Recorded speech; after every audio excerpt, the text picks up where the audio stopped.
1, 2, 3, 4, 5, 6, 7, 8, 9, 10, 11, 12, 13, 14, 15, 16, 17, 18, 19, 20, 21, 22, 23, 24, 25, 26, 27, 28, 29, 30, 31, 32, 33, 34, 35, 36, 37, 38, 39, 40, 41, 42, 43, 44, 45, 46, 47, 48, 49, 50, 51, 52, 53, 54, 55, 56, 57, 58, 59, 60, 61, 62, 63, 64, 65, 66, 67, 68, 69, 70, 71, 72, 73, 74, 75, 76, 77, 78, 79, 80, 81, 82, 83, 84, 85, 86, 87, 88, 89, 90, 91, 92, 93, 94, 95, 96, 97, 98, 99, 100 episodes of Cosmere Chronicles, the podcast where we follow two first-time readers, Justin and Sheta, and we chronicle their journey through Brandon Sanderson's Cosmere series. On today's episode, we'll be chronicling the Stormlight Archive, Words of Radiance, chapters 3 through 6.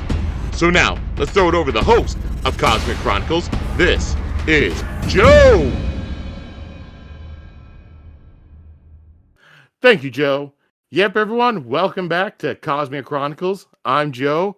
I'm the host here, and I'm joined once again by Justin and Sheta. Hello. Hello.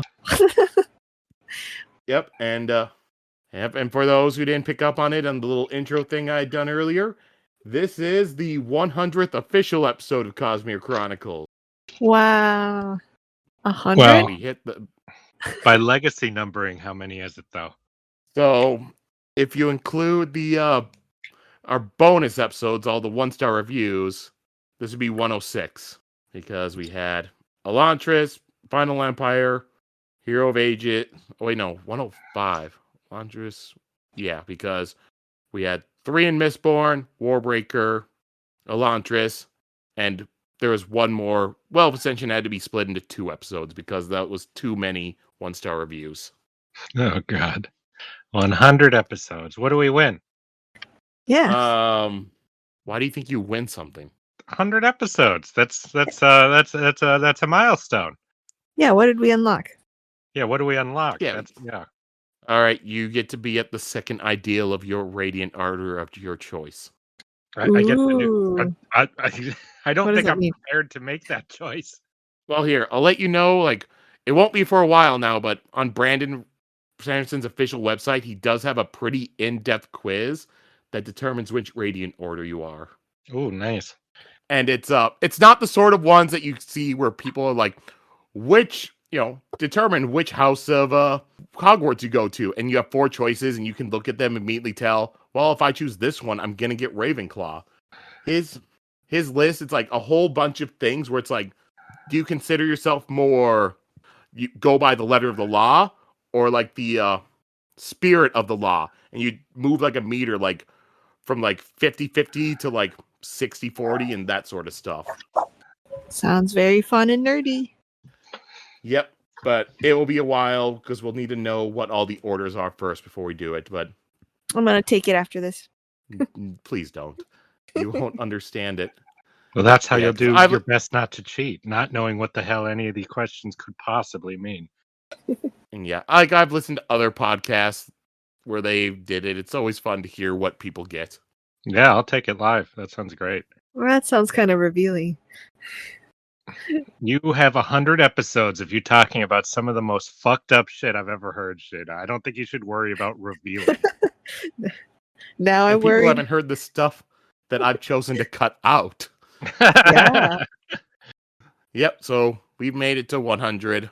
So for our question of the week, let's stay with that theme. What's like your favorite like milestone, say TV show or comic book or something that you saw, like, a 100th episode or issue? For comic books, maybe even like an issue 200, 300, something like that. What's your favorite milestone you've read or watched? I don't know. I can't count. That's a good question, but it's a big one. Gotta think. Well, it's definitely not Disney 100. That sucked, which was a shame. I don't know. I guess like, what was the 100th issue of Invincible? Like, that's what I remember most. I don't know. Are you sure you remember that and not issue 1 of A Bold New Era for 101 or whatever they did? Yeah, so they did something special for that. No, they made fun of it. Yeah, that's special. Issue 100 is the one where he fights Dinosaurus, and it's like a full page for each panel, I think, or each panel is a full page, like Death of Superman, Oh, okay, that's fun. I believe. So you lied. That is not your favorite landmark because you don't even remember what happened. Yeah, You I don't completely remember lied those to kind us. of things that much. Death of Superman did all sorts of stuff where you Mhm, had like one issue had 3 panels for each page. Next issue had like 2 panels for each page, mhm. and then Yeah, that was cool. Joe, I think I'd need more time to prepare for this question. This is tough as shit. fine. Well, we'll save that for next week. We'll start off today. What's your favorite like first episode of a show? Oh, okay. So just a show specifically? Yeah, we'll stay with the TV show instead of a comic. Maybe the first time I watched 24 and I was like, wait, are they actually doing every hour? And it was very exciting. Well, the first episode of that ends with a plane exploding in the sky. Yeah, it was really exciting.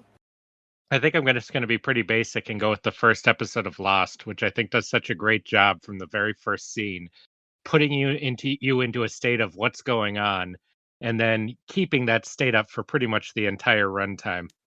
Like, there's a reason that show was so popular. People watch that and they're like just hooked from that on, basically. Yeah, that was a really good first episode. I think with me, because Lost would also be up there. I might also go with the first episode of Prison Break. It's not too much. Guy goes into just starts off like going to a bank, going into prison, and you find out his brother's in there, so you bring him out. But at the end of the episode, where he's like, takes off his shirt and he has this tattoo, is like, actually, I have the blueprints tattooed all I over my am the body. map. Yeah, I remember that quite well too. That was very good. So I also remember that was all over the advertising for the show was how he tattooed the blueprint. And it's like it's not stuff where you would notice it because it's like due to his mind he can be able to discern it. And then just that whole first season where every single episode just a new part of the tattoos, part of his whole breakout plan and stuff, and it's cool. If I was a tattoo person, I would get that tattoo. The entire tattoo? Yeah. There's a reason why, like the later seasons, Michael's always wearing a long shirt. I think season 3, you only saw the tattoo for like 2 seconds. Yeah. So, I'll do Prison Break. Nice. And yeah, so next week we'll do our favorite like milestone like show or comic or something. Yeah, need to pick that one up. But let's get back to Brandon Sanderson. But with first having Justin do a recap of last week's chapters. Go. All right. Yasna was at that old party, remembering she was going to assassinate someone. Then her dad got killed, and she was sad.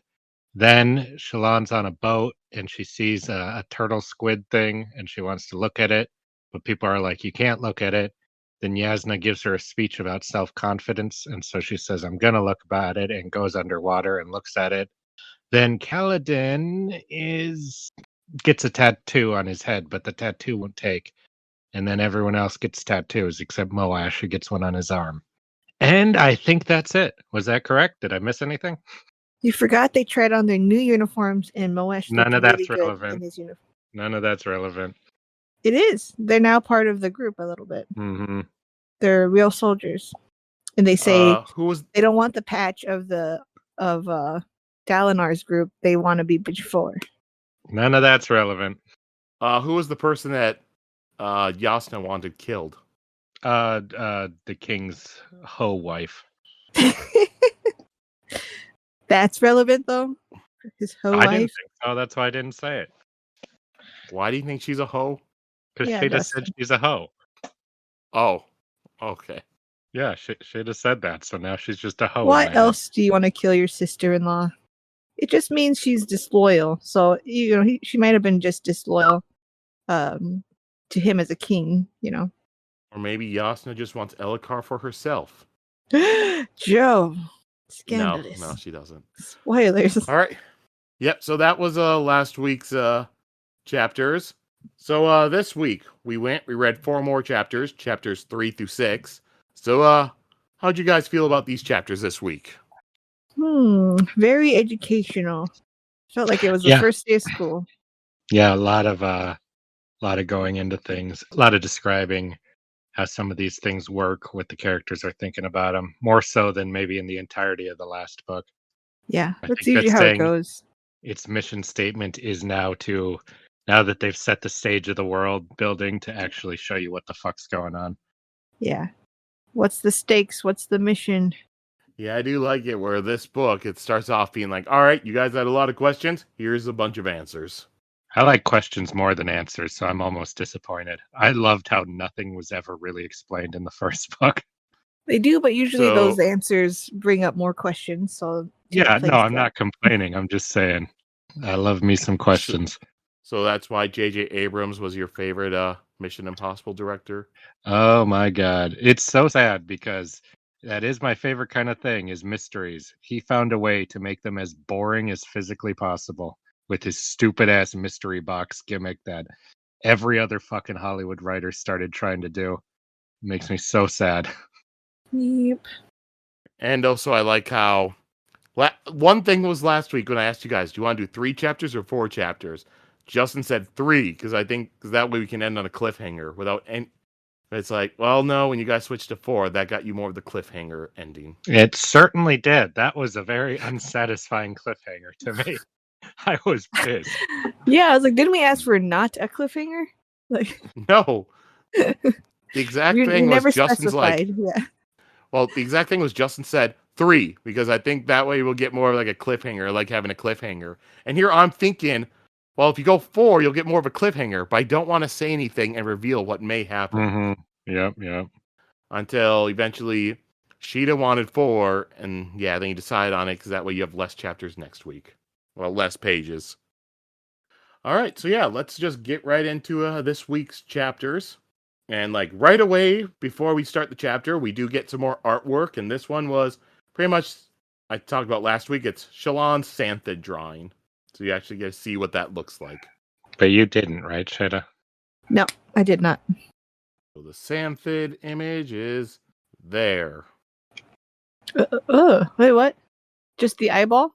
No, if you look at like the top part, you get to see like the shell and where the eyeball is. And I see. It's a whole motif. Okay. Interesting. I knew it was aliens. I knew it. I don't know why you say that with such surety. I'm quite confused. That's an alien. That's an alien. Oh, okay. I've seen Avatar. yeah, but in Avatar, those are native to their planet. Yeah, well, the maybe this is Pandora, you know? This is And, Pandora after the humans killed all the Navi. Yeah, turned it and into they're a just like, desert get off wasteland. of our planet, please. Oh god. No, thank you. They drank up all their water, and you know, that's what happened. I will not indulge this any further. Well, here we'll start chapter 3. The title of this chapter is Pattern. All right, and then epigraph. Soldiers reported being watched from afar, but an unnerving number of Parshendi scouts. Then we noticed a new pattern of their penetrating close to the camps in the night and then quickly retreating. I can only surmise their enemies were even then preparing their stratagem to end this war. All right, so this is a Shallan chapter. So we begin it with Shallan. She's reading a book, the book is Yasna's very first published work.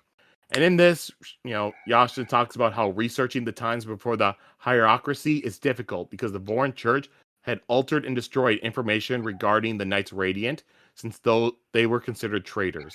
However, since the Heralds is where the Church based its doctrine, and the earliest Radiants worked together with the Heralds, and the Church still had to make it so that the early Radiants still seemed good. It was only the later ones who would become corrupt and turn traitor. And then Shallan notices the pattern that she had seen before begins to once again appear on the paper.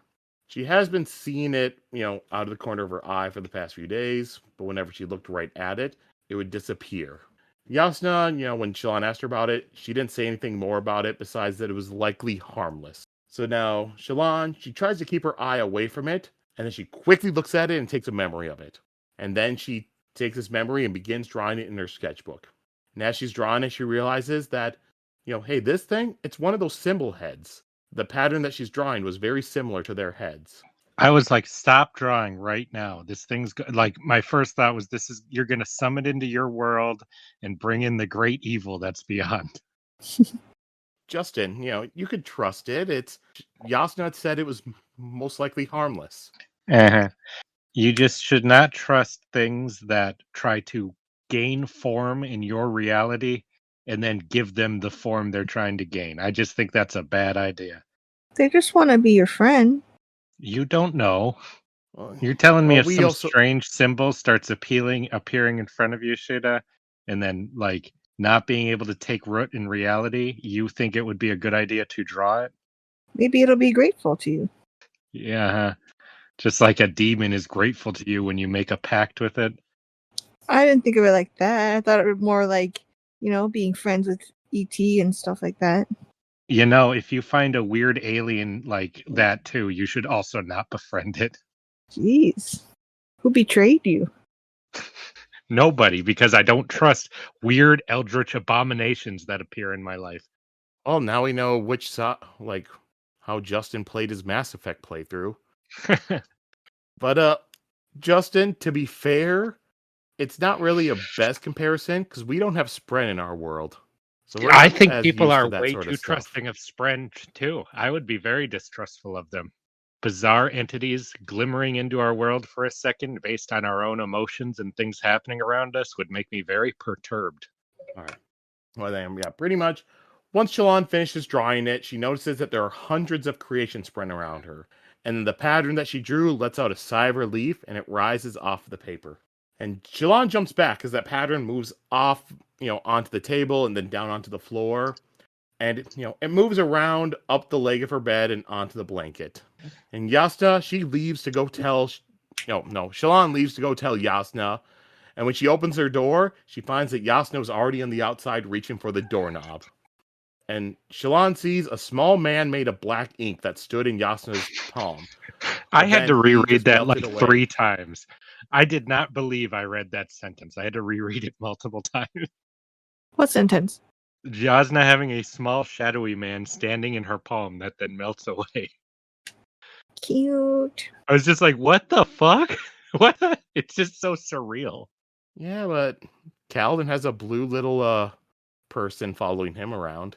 Then that was firmly established. It wasn't like Dalinar turned to him one time and he just had it sitting on his shoulder. All right, and then after a little bit, Yasna and Shallan, they sit in Shallan's cabin, and Yasna says that she had originally hoped that they would both have the same spren, but she did suspect they might have been of different orders. And pretty much each of the order, they have access to 2 surges, and they would share one of the surges with another, one of each surge with another order. So Yasna and Shallan, they both share soul casting, even though they are of different, radiant orders. And Shallan says, I'm not a radiant, and Yasna says, yeah, she agrees, she's not a radiant. The radiants were a construct. What they can do is what would initiate them into the Knights Radiance of the past. And Shallan is surprised because, we're women. Yasna tells her that Spren don't suffer humanity's prejudices. She tells Shallan not to fear because, you won't have to wield a sword. For every Radiant that had been dedicated to battle, there are another 3 who would spend their time on diplomacy, scholarship, and other ways to aid society. And Shallan feels a little disappointed by this. And then she remembers a silvery sword, a pattern of light, truths she could not face, 10 heartbeats, and then she just banishes these thoughts away and doesn't want to think of them. As is the healthy thing to do. Yeah, just shove it away in a dark corner. Yep, and Yasna tells Shallan that she had looked into the spren that Shallan had told her about, the symbol heads. Shallan points at the pattern that's moving around on Shallan's trunk and says that, yeah, this is one of them. Yasna agrees, and she says that spren manifest differently in Shadesmar than they do here in the physical realm. What Shallan drew before was how they appeared over there. Shallan says it doesn't really seem very impressive when it's like moving around in a circle and stuff, and Yasna agrees. She says that the cryptics are supposed to have a fearful reputation, but this one seems not to be very fearful. And Yasna says that it might need more time, and the first time that she spotted Ivory, and then she stops herself. Because he doesn't like her to speak of him, because it makes him feel anxious.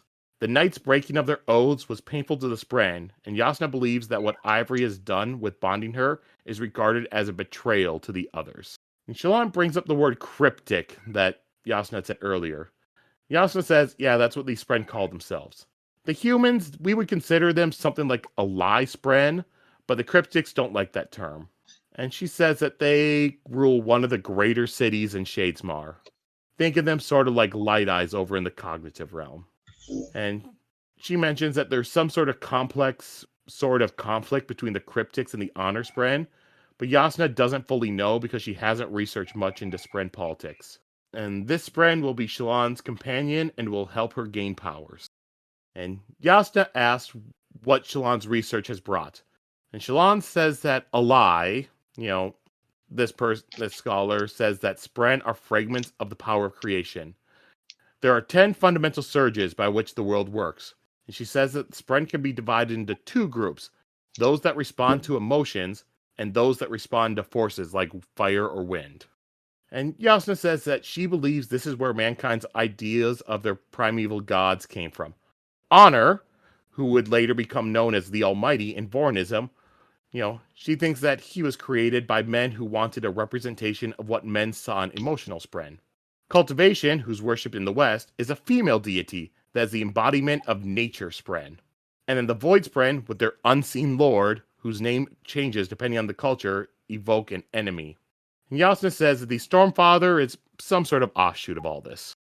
See, I very much I feel like this character was written for me because this is how I always think of gods in fantasy worlds, and she's just describing it exactly the way I perceive them, especially when they're a bit more kind of humanoid, as we see with what Dalinar sees out of quote God, which makes me deeply curious what the moral's going to be with this character and her lack of faith in the end of the series. Kind of like how Sazed's spiritual crisis led to a reaffirming of what faith is for, even if you falter in your Faith. I guess I'll just say faith again. Yeah. Very poor description, but I think it's efficient. Yep, and this was the second time we've heard the name cultivation, and the first time we heard the name honor used. Right, and then Shallan asked if Jasnah really doesn't believe that the Almighty is not real. And Jasnah says that she has no more proof of him than of the Thaylen Passions or New Rallic of the Pure Lake. Shallan asks if she believes that the Heralds were real. Jasnah says she doesn't know, and there are many things she doesn't understand. There is slight proof that the Stormfather and the Almighty were real and are powerful Spren like the Night Watcher. She never claimed the Almighty wasn't real, just that he wasn't God, and she doesn't need to worship him. Again, that's the way I think when I read these. And then Jasnah, she points at the cryptic and tells Shallan that, that will be her next focus of study. She is the first person in centuries to have a chance to interact with the cryptic. She needs to study it and record her experiences. And Shallan looks down the cryptic, which is currently bumping into her foot again and again, and just says, "Great." And that's the end of the chapter. I say kill it now. No! He's a little cute. This thing's freaking dangerous, man. It's her Spren. We barely know what Spren are. Now we're finding out they've got their own politics and hierarchy in the other world. Syl's not a bizarre, angular geometrical thing that can't even be fully rendered in real life, which has been given life and crawled out of a piece of paper. That's horrifying. Syl's origin is just as mysterious. Syl's just a girl. She's not a weird nightmare thing. She's a girl sometimes. Sometimes she's a pile of leaves. I guess kill them all. Can't argue with that, Sheta. I didn't trust Syl at the beginning too, but she's not really done anything harmful. That we know of. No. No, I think these are just what they seem. They cross over, they develop more of our human concepts on this side, and they acclimate to this world, and they can't carry everything. Like the way that they think of the concepts that they kind of represent over there, they can't bring it over here because they don't express it through the same kind of language as we do here. That's my assumption on them and why they need to be trained a little bit. But if we'd never heard of any other Spren, I would say kill this thing now. This is going to turn into you remember in Stranger Things, Sheta, when Dustin's feeding that little gecko thing he finds, right? And it's all cute. It's But then cute, yeah. it turns out to be a little Demogorgon dog thing and just Yeah. attacks everyone. That's what I'm expecting here. That's funny. Why do we put such cute things, like cute feelings on things like that? We like animals because they're stupid. I think we have a soft spot for cute things. They Mhm. take advantage of us. That's why people love when a cat jumps at a laser pointer because it's just so stupid. Mm, But it's working so hard. yeah. Oh, I like this one comment because. So I remember one episode I said something and it just pissed Justin off. And Why? well, I remember one thing Justin mentioned like Venom at one point, and now like after Yasna killed people, it's like yeah, she's like doing this for the instance like Venom, and I was like Justin, the difference between them is Venom is a guy connected to like an black oily substance and everything like that, and Justin just gets pissed like what the hell, fully knowing that yes. Yasna did also have a connection to a black oily sort of thing. So you were trolling me. Yeah. I just got rage baited. I must have sounded like such an idiot. And I love from one comment from that episode was from Aljad. Hey Joe, was the bond with black oily substance reference with Yasna intentional? Well, that's why it sounded so goddamn confusing to me, I guess. Or there was this other one where Justin said something that it's completely unintentional because when Shallan hears one of the cryptids talking to her saying something like a secret voice, and Justin literally calls it a cryptic voice. Did I? Yep. Nice. This is a Wow. comment from Dekha from Way of Kings chapters 41 through 44. Can't believe Justin randomly described a cryptic voice. Wow. I count that as a theory being proven true. Yep. So now we know what those symbol head guys were. All right. Anything else from this chapter you two want to go over? Mm-mm. No, yeah, we just learned a lot of stuff. Do we know anything more about Shallan having a shard blade, or just that imagery from her memory? Like we got a memory of her like holding a sword, right? And then we got the 10 heartbeats that she thought. I just forgot about that. There's never been a memory of her holding a sword. Oh, just the 10 heartbeats. Yeah. Okay. She did accidentally draw a guy lying dead on the ground once in fine clothing. Mm-hmm. And then her confession about killing her father. But yeah, pretty much any time whenever she thinks of something from the past, she immediately just nope, not gonna think of that anymore. All right then. So this chapter was called Pattern. So why do you think that was chosen for the chapter title? Because that is the name of her little friend, right? Yeah, it is.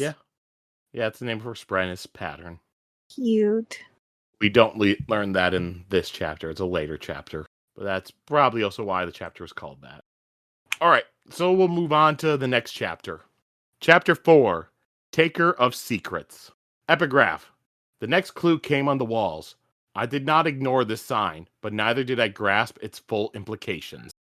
That one, next chapter, is pretty horrifying to realize how close these being written are to what's actually happening in the story. All right, so we begin this chapter, and Dalinar, he's in a vision, and he's running through water as part of a soldier unit. And yeah, the water he's running through, he's in the Pure Lake. And he's saying out loud what's happening in the vision, because he's hoping that Navani in the real world is, hearing what he says and is writing it all down. And he sees a fortress in the middle of the lake that they are going towards. But he doesn't know of any fortresses that are in the middle of the Pure Lake, so this has to be a while ago. And he and his squad, they approach another set of soldiers who have a Radiant that's in armor standing in the middle of them. And then all together they set off in another direction in search of something. Dalinar asks what they are looking for. Another man tells them a spren that doesn't act like it should. Because once Ja Anat touches a spren, it acts strange. And Dalinar, he notices that the Radiant seems to be having a conversation with somebody that Dalinar cannot see. And then Dalinar, he looks in the water and he sees a face in it with red eyes. He shouts, and the Radiant says, "It's here then. Ja and not spy. And it won't go far without a carrier." Dalinar chases after it, but then he sees a large like figure, like a swimming person, but a shadow that's, like 6 feet tall. And the knight shouts that it has an escort. And then the Spren dives underwater into the, rock ground. And the ground begins to shake as the other soldiers grab Dalinar, pulls him away. And he looks back to see a stone giant with glowing red eyes pretty much pulling itself out of the rock. And the soldiers yell, "Thunderclast!" and begin to fight. And as the Radiant fights the Thunderclast with her shard blade, the Almighty's voice comes from a nearby soldier saying, "They were created to watch." And then he goes on saying, "What? Were you saying something?" Which of us? You. Oh, no, I heard a noise, but Oh. that wasn't me. I thought it was you, Sheta. No. I Is guess it a killer again? I guess it was a ghost. Okay. Joe, you gonna check your surroundings? No, because I heard No. it too. Yeah, through the mic. Okay, so so the Almighty, he says that the Knights Radiant were created as a way to offset the destruction of the Desolations. 10 orders of knights with the purpose of helping men fight and then rebuild. The Almighty says he was surprised by the orders because he didn't teach his heralds this. The Spren did it by wishing to imitate what he had given men. He tells Dalinar that his task is to refound the Knights Radiant. He says to vex Odium, convince him that he can lose, and appoint a champion. He will take the chance instead of risking a defeat again. And Dalinar says he was surprised by the coming of the Knights and got killed. He says the Almighty was never God because God knows everything and cannot die. Then he asks this man who he was. And then he tells him that he will see what he can do. He says that if the Almighty could be killed, then so could his enemy. That was one of the most interesting parts, that thing about the Spren teaching or being surprised they learn these things, because they learn them from the Spren who are trying to emulate the emotions that or the things that God had given them, That answers my question I've had this whole time, which is, the question of, do these concepts come from the Spren or do they come from people in the Spren? Just something, I forget what it was in the first book, but that just answered it clearly right there. If this God thing is to be trusted, that he gave humans this thing that makes them human and not animals, and then these things on the other side, which Yasna and Shallan are kind of predicting may have existed before the world did, kind of liked them and took them and then give them back to humans in a new, like, more tangible way, and then humans like that, and then it's like a symbiotic back and forth thing. So I find that one little line very, very, very interesting for this entire book, basically. Wow. Why wow? Wow, you're doing your theories already, I guess. That's not a theory. I feel like that was pretty much just stated I'm here. just kidding. Like, I don't think that's a theory at all. Well, I didn't know that. That's pretty cool. That's what you've been thinking. Just from that. I found this whole part so funny, though, when he starts describing this battle and this weird thing. And I'm like, I feel like I just came in halfway through a movie that I don't know what the plot is at all. Yeah, sounds like that's what he's going through. It's funny. So, yeah, it's very funny. So then Dalinar, he's back in his rooms, and Navani's writing down, everything that he had said. And she tells him that he had switched languages that he was speaking towards the end. After she finishes writing, Navani asks about Dalinar's expression, and he tells her that he needs to refound the Knights Radiant.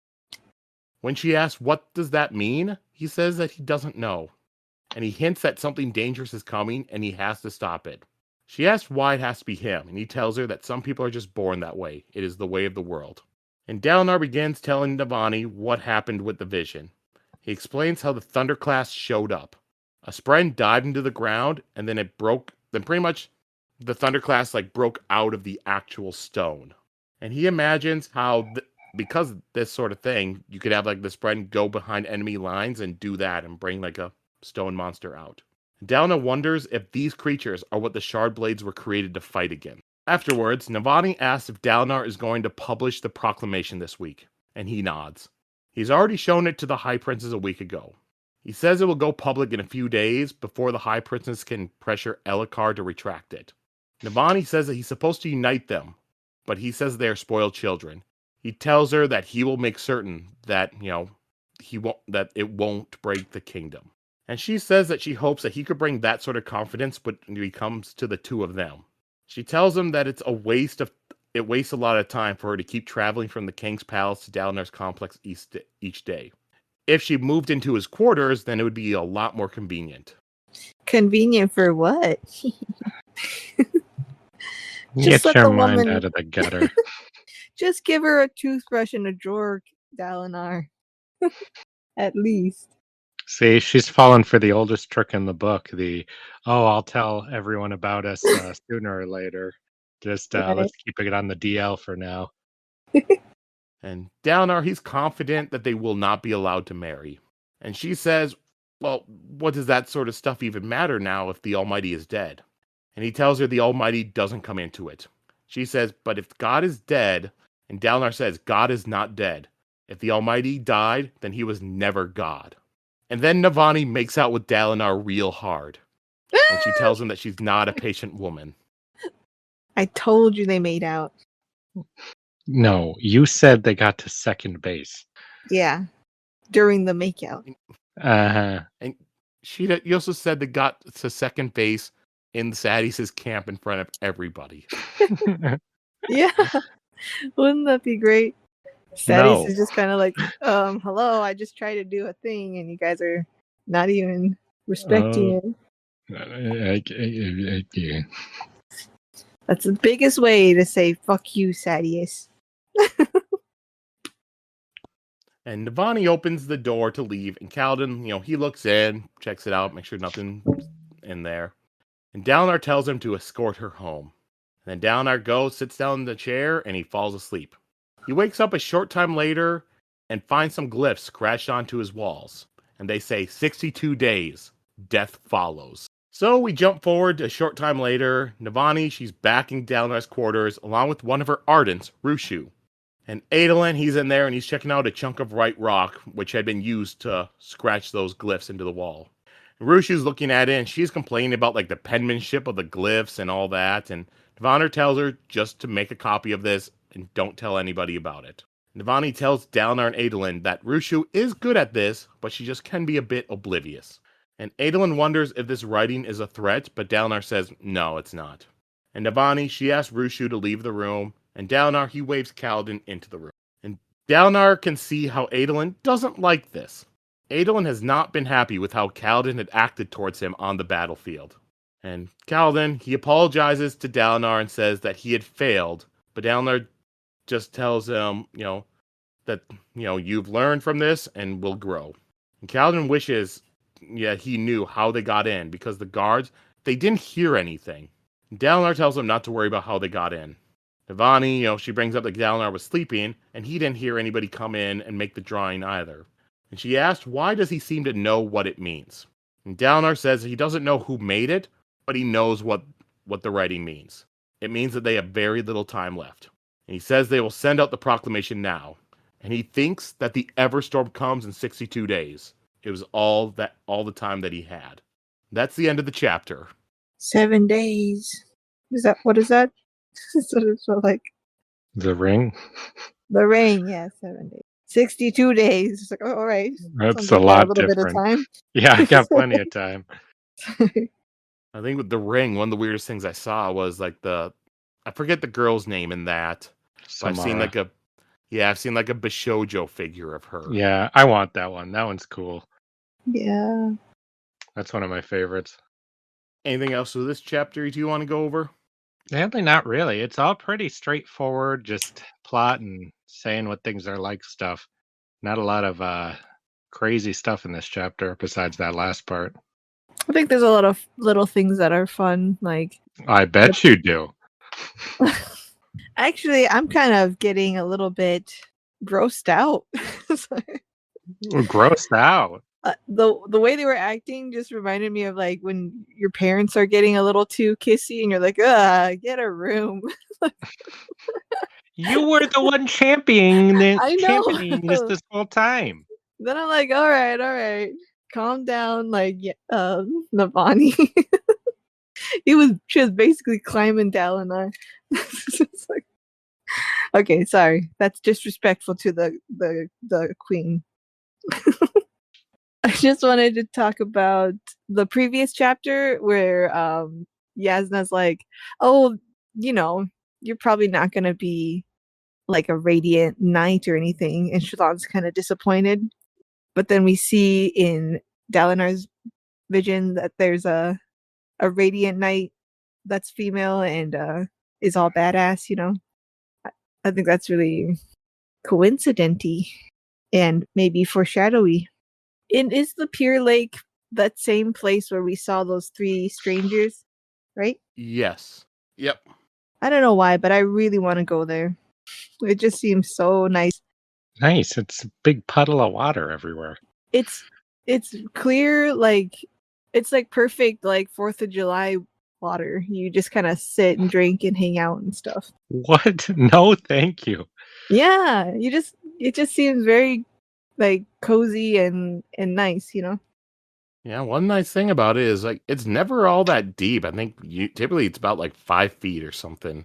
Or no, deepest is 5 feet. Most of the time it's like around the knees or something like that. Mm-hmm. As long as no one pees in the Pure Lake, then it'll be really comfortable. I don't think they even have bathrooms out there, Sheta. You're like, why do you think the Pure Lake is so warm? When you just got a world like this and there's just water everywhere, I think people are just gonna, they also eat and fish in there and like probably take their drinking water from there. You don't shit where you eat, but that doesn't mean you don't piss where you eat, Sheta. That's all I'm saying. Gross. You just ruined the Pure Lake for me, Justin. Never go to a water park with me then.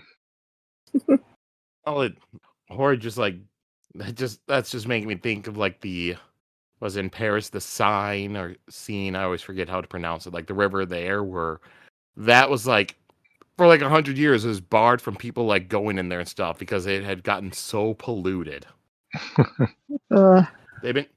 They tried to clean it up the past like decade or so, and they even had them like swimming like the swimming marathon and stuff during the last Olympics there. But I remember even before that, people were like hesitant about doing that sort of stuff in there because they didn't think it was safe yet. People ruin everything.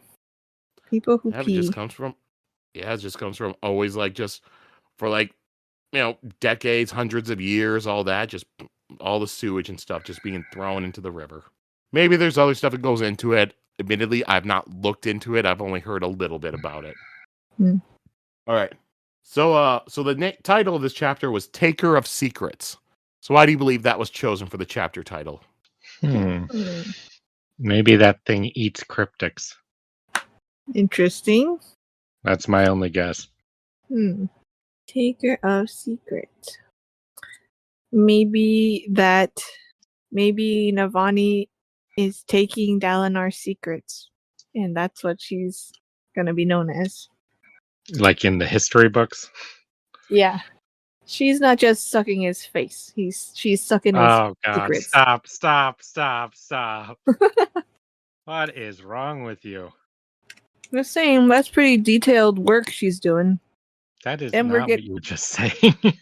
It's also interesting that our prologues have all been Navani's diary or her notes. Mm-hmm. Well, they couldn't be a male's notes because they can't write things down. And she's probably one of the more learned and also has access to what's going on women in the entire camp. Yeah. Well, the sucker of secrets. Being the king's due to her relationship with the king as well as her relationship to the totally fake little bitch ass king. Her son? Yes. Hey, Ellikar's trying. No, he's not. What? I think he's even more of a bitch now after Dalinar whipped him. Well, I'm going to be honest. In the next chapter we see him in, I like him more because at least he's being more honest, Yeah, not trying to be like a fake ass. That's true. He was more likable. All right. So we'll move on to the next chapter. And before the next chapter begins, there was another piece of art. Pretty much what it is at the top, you see that's the tattoo that the Bridge 4 members all got. Oh, okay. The bottom left of it is Kaladin's brands that he has. Top two on there are Sasnan, and the bottom one's the Shash brand. Well, these are And then cooler tattoos than I would have thought. So What did you think? I thought it was just a word that said "not a slave anymore." I did not think it was like a cool elvish pattern. Like, not a slave, freed January 18th, like Yeah. 1984 or something like that. Yeah. A little like note, like see Dalinar Yeah. scribes for official papers. You know, like something very just utilitarian. And then the lower right picture that's the Bridge 4 like image that they have on their that's the patch that's on their uniforms. Oh, okay. Well, that's very cool and designed. Yep. And then in the middle of it, there is a note written on there. I had to spend hours watching bridgemen to sketch their stupid forehead glyphs so you could have them, my friend. I'm pretty sure this is how they were designed. Naz. Man, Naz has such attitude. Yep, so, what? Sorry. Yeah, go on. Like, what the heck? You gotta give us more there? Naz is one of the 3 strangers. Hello? Yeah, was he? Is that... That's one of my guesses. Oh, okay. I thought you were Yeah. saying that was something more. No, Why no. do you think that? Why do you think that to the point where you gasped? I just forgot about Naz. But, you know, he knows Hoyd. He's writing these notes for Hoyd, you know. Do we know But- that he's writing them for Hoyd? Was that revealed? He wrote on a map that was Hoyd's or something like that. He wrote on a map? Yeah. Yeah, on him. why was it Hoyd's map? Because wasn't there a note saying Oh, Hoyd's map? you don't know. That's another one of your theories. Okay. I just Yeah, need no, to I'm just know what guessing, was yeah. something you wrote down and had, and what was a theory you've just assumed was 100% correct. Oh, no. It's just, it would be more likely for it to be someone like this who's outside of this than for it to be like Sazed or something. You know, like, I think that it's more likely that it's someone like Hoyd, you know. You think it's... You think it's more likely that it's someone outside of this world and story. Yeah. So it can't be Sazed. It must be Hoyd. Is that the logic you just fed me? No, it can't. It will be less likely to be someone like Sazed or like any of our other characters from the other books. It'd be more likely to be someone who shows up in books in different ways, you know. Okay, so outside of one specific world and story. Is that what you're trying to say? Yeah. And so therefore that must have been Hoyd's map. And there's no way it could not be. I think I'm following you, Sheta. Uh-huh. All right, so Sheta, so you believe that he's writing all this stuff for Hoyd, and you also believe he's one of those 3 people in the Pure Lake? Yes. The 3 people who are looking for Hoyd and can't find him. Yep. To give him his map. That's what it is. Yeah. We got another map ready for you, bub, but you just ran off to another world. You missed the pickup, so where are you? We need to you need an alert so you can tell me what is just crackpot stuff and what is based on specific clues. Otherwise I get too confused. Okay. I'll gently ease you into the theory so you're not scared. Yes, that's what I said. I am very afraid whenever you start speaking. I don't know what is That's going what to it come out sounds next, like, so I Justin. feel an immense fear. Theory coming, Justin. Oh, God. With no evidence, just me. No evidence whatsoever. I guess I never actually asked you to, because, you know, with the Ars Arcanum, who do you think is writing those? I've never thought about it. Man. I thought probably Hoyd was what I thought, but I haven't put much more thought into it than that. He's the only guy I know who's I don't know, seems to have some knowledge of this stuff. Maybe it's this guy? Well, actually, Hoyd doesn't really seem like a scholarly type. He seems like a let me go there and do stuff type, you know? So maybe these notes are not for Hoyd. They're for another guy, like a nerdier guy. All right. Yeah, we'll just move on to Chapter 5, Ideals. Epigraph. The sign on the wall proposed a greater danger, even than its deadline. To foresee the future is of the Voidbringers. Alright, so it's a Kaladin chapter. It starts off with a woman is reading out Dalinar's proclamation as Bridge 4 listens to it. In the proclamation, Dalinar says they are changing how the war is conducted. From now on, 2 High Princes will do a joint assault on a set rotation. And the spoils of the battle will be property of the king, who will determine the share of those involved. Kaladin knows that this is the storm that Dalinar had warned him about. And Leighton says that the High Princes are going to hate this. And Rock jokes that, yeah, this will lead to riots. Man, this fucking having to have ladies walk through the camp and read out newspapers is so damn inefficient. It drives me crazy. Why? What do you mean, why? In our world, everyone can read a newspaper. So any proclamation, everyone can just see. In here, you've got to have some lady reading it to everybody. I thought it was funny that Kat was like, wait, can you read that again? And she's like, oh my God, I have to go to like 10 other camps. Here's the paper. Usually that'd be a scene where Kaladin's like, I can't believe this. And he continues reading it some more. Exactly, yeah. Yeah, but Justin, in like the Middle Ages, most people couldn't read, so you had like criers They and stuff didn't yelling have out. to read because nothing that was decreed mattered to them. This is for the lords. The lords can't read it. Like Kaladin can't read it. All the generals, all like this is a patriarchal society where the males cannot read. It's very inefficient, in my opinion. I think it's interesting that Kaladin is very learned in other things. Like he can do doctor stuff, but like he can't read. I forgot. That's really interesting. Mm-hmm. Still a dude. Was there a doubt about that? Did he do something to make you? No, I meant like I just thought that he was all different, but in that world, he is a guy too, and guys aren't not really learning to read and stuff. Yeah, like if your surgeons can't like are discouraged from reading, that just seems so stupid to me. It's interesting because doctors are usually you just assume they know how to read because you have to learn to be a doctor. Mm-hmm. But that meant that his dad didn't know how to read either, which is really weird. Well, it seems like some men know it, you know, but it seems like it's supposed to be designed so that all men will union with women, you know, so 2 sides can fill it up, you know. But like that means that you've basically got to marry somebody who. But then in this culture, right? I think before they were saying that your purpose in life, what you choose to devote your life to, is one of the most important things. So I was going to say you're basically forced to marry somebody who has the exact same life purpose as you. But I guess within this culture, if that's so important, that would just make sense anyways. And also, when it comes to surgeon stuff, we did see Kid Kaladin kind of looking through like a book that had like image and stuff written on it and drawn on it, and then there were some glyphs, so he knew so he could read the glyphs and know what he's looking at. Glyphs are not the most efficient way to pass information from what we've seen of them.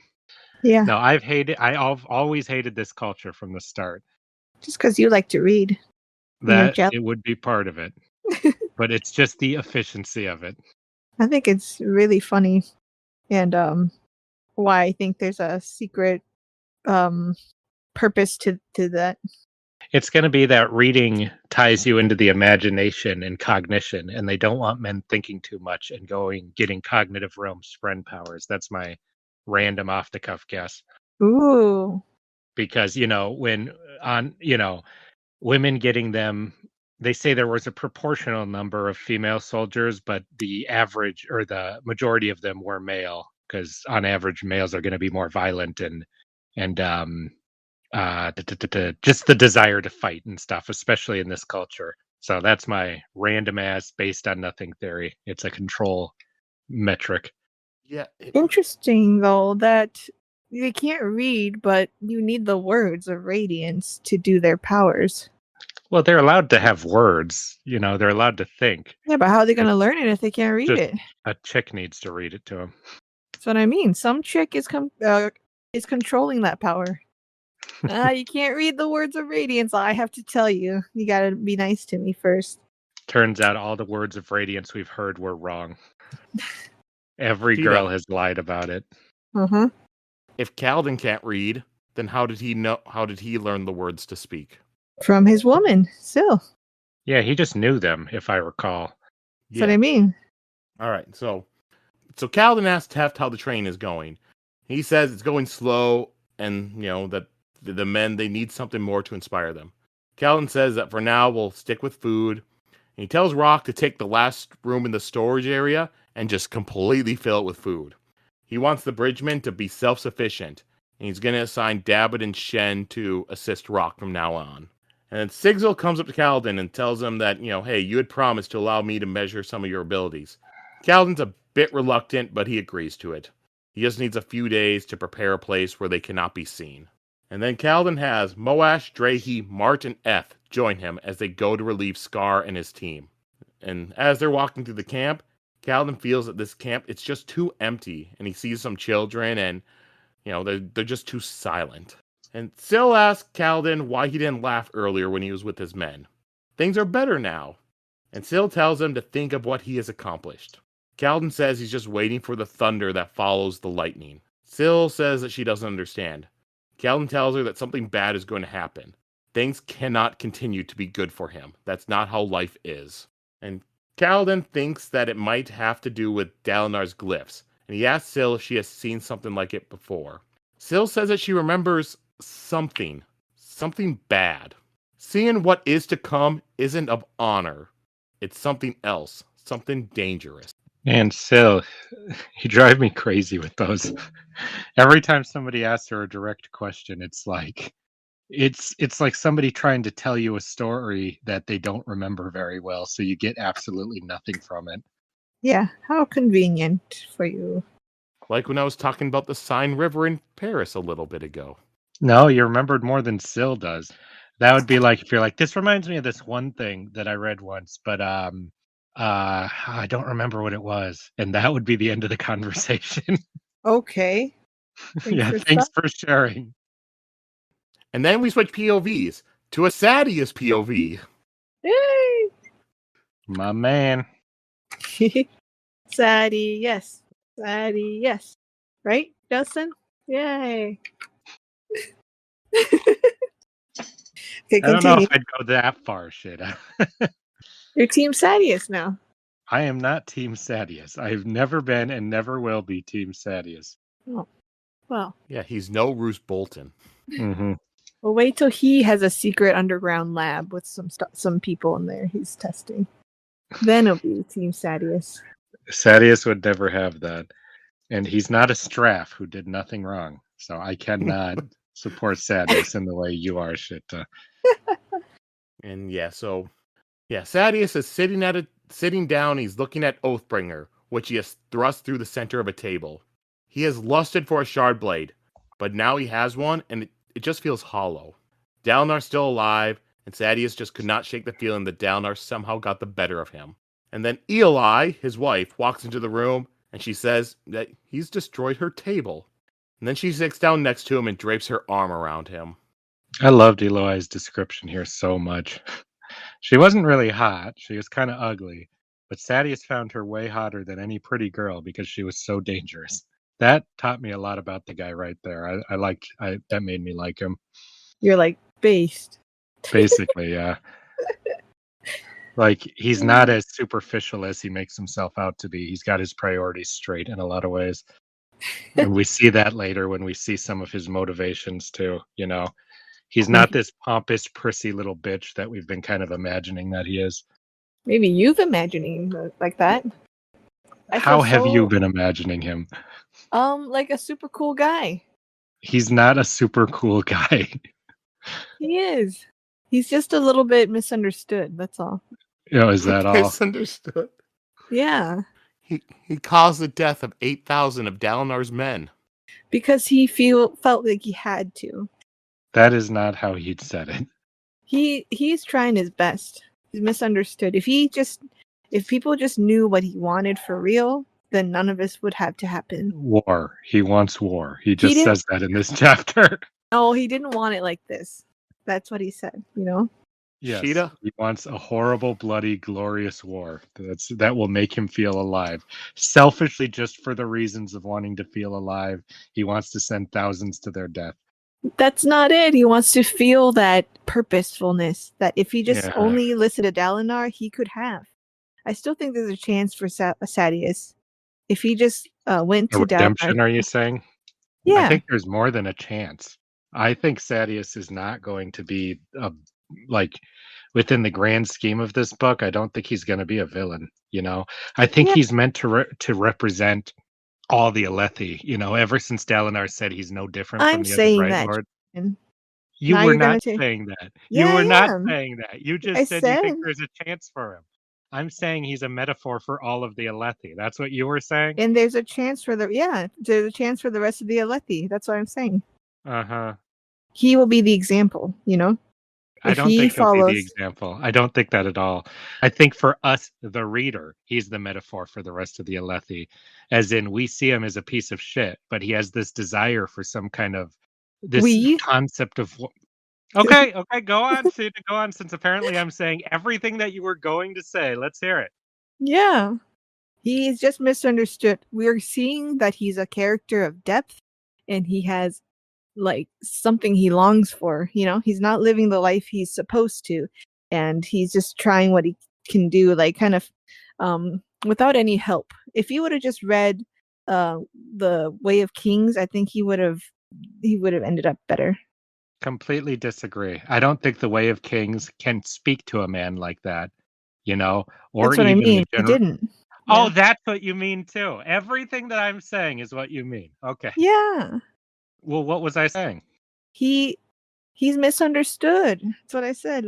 He just needs to. He doesn't know any other way but that way to get what he wants.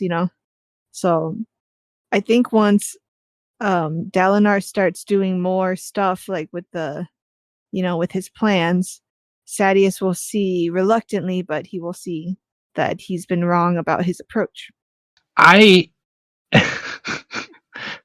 do not know whatever. I do not know what's happening. I'm very confused. It's okay. We'll see everything come to. I have a theory that will explain a lot of stuff later. I'm gonna jump through this mic and attack you. What are you doing? Everything I'm saying, I feel like I've said some horrible, like something that was not in any way what I was saying, and you pop in saying, "Yep, absolutely right. I totally agree," and then say something on a completely different tangent. My mind is completely broken right now, Sheta. It's okay. I don't know if I'm insane or if you're insane at this moment, but it's definitely one of the two. We'll all come out on top. I feel like I'm talking. What was I saying before? You're talking about how you felt that Sadeas was like a metaphor for all the Alethi, and he sort of Yes. represents that. Yes. To us, the reader, nothing about the words, nothing about him being misunderstood, nothing to do with any of that. Just the basic concept of he comes in and we're meant to dislike him almost immediately because he's ugly, he's kind of stupid, he's like all these negative things, he's a betrayer, with a plan that's not even that good for reasons that aren't even that well explained. When Dalinar comes and goes against him, he's using the bridgeman in a bad way. Like everything he does is to make him unlikable, But if this is a book about soldiers and war and the reason for war, to defend nations, to defend people, then people like him are very useful. As if all he wants is just a glorious real battle that would get his blood flowing, and so I think this is the beginning of that arc, kind of something. I lost it, but I think you get the gist of what I'm saying, which is what you were saying, Sheta, correct? Kind of. Yeah, just that he also wants to. He's also lost. I think everyone in this world is lost in trying to figure out their place and their purpose, and that the words will lead them to that place. He just doesn't know it yet because that's just not who he is. That was a mocking and facetious comment. I did not expect you to react genuinely to it, Sheta. You're a jerk. And then you just come out like, yeah, pretty much, yeah. It's like this, and this. I'm like, what the? I cannot win. I just cannot win. Justin, you can't fight water with a Like, fist. yeah, apparently not. I find that we are having two different conversations, and you are convinced we are having one conversation. That makes perfect sense. I can't see your face, so I don't know if you're joking or not. But I do like what you're saying, to be fair. Stupid. All right, so I'll continue with the chapter. Eli tells Sadeas that Dalinar is recruiting heavily, and she has taken the opportunity to place a few more of her associates among his staff in the war camps.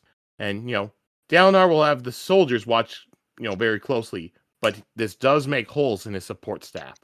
And she tells Sadeas that Dalinar sent out his proclamation and the High Princess hate it. Sadeas says that he had hoped to save the kingdom by destroying Dalinar, but now he wonders if the collapse would be for the best. And he has grown to loathe the Shattered Plains, because he wants a real war. Yeah, there. Yep, so he will need to meet with some of the other High Princes, mainly Aladar and Ruthar. They need to fan the flames among the other High Princes. Ele asks what their goal is, and Sadeas says that he will have back the conquest. The only thing that made him feel alive anymore is being on the battlefield, fighting man-to-man with a thrill raging. Ooh. And, Sorry. and Sadeas says You've that been trying to Dalinar make the thrill a dirty thing since the beginning of this book, Sheta. I am not. It's just in the book. That's just there. That's what it's saying. Just saying all the guys want a raging thrill, and that's all I'm saying. So, Sadie says that Dalinar wants to play politician now, but he will fail and he'll wind up fracturing the kingdom. And Sadeas will, forge a new Alethkar with Dalinar's sword in his hand. And Ele asks, what if Dalinar winds up succeeding? Sadeas tells her that that's when her assassins will be of use. That's scary. All right, and then we cut back to Kaladin, and he and the others, they arrive at the king's palace. And he's wondering how his father would feel about him not being with the surgeons. Because Kaladin, he could have gotten all of his bridgemen assigned as surgeons' assistants, but he didn't. And he did not think twice about becoming bodyguards for Dalinar. As they get to the entrance gates, there's some soldiers, blocking their way, and Moash almost winds up getting into a fight with one of the Light Eye soldiers, but then Kaladin cuts him off. After they leave, Moash asks why he did that, and Kaladin tells him that he's a soldier now. He has to learn to act like one. And Moash tells him he's not going to scrape and bow before Light Eyes. And Kaladin tells him that he expects him to watch his tongue, though, as a soldier. And Syl, she's looking, and she says to Kaladin that Moash looks so angry. Kaladin tells her that before the bridgemen were caged animals who had been beaten to submission. But now they're no longer caged, and it will take them time to adjust to this. And Moash apologizes to Kaladin. He's not going to pretend that he doesn't hate the Light Eyes, but he'll be civil. And Kaladin thinks about how Moash is one of the only members of Bridge 4 who doesn't idolize him. Moash is as close of a real friend as Kaladin has had since being branded. And then they meet with Scar and they relieve him for the day.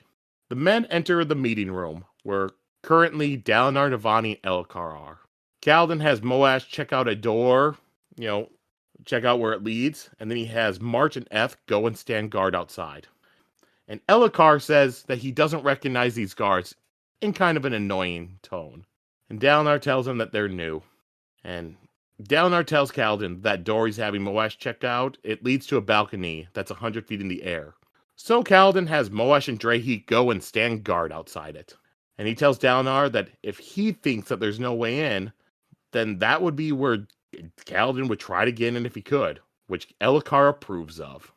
Also, it's funny that Kaladin knows that there's people with the powers to climb up entire mountains, since he's done so himself. Mm-hmm. And Kaladin asks if there are any secret passages out of the room, because he needs to know where to guard. And Elhokar says that he likes this one. Well, that's a bad sign. You said you liked Elhokar.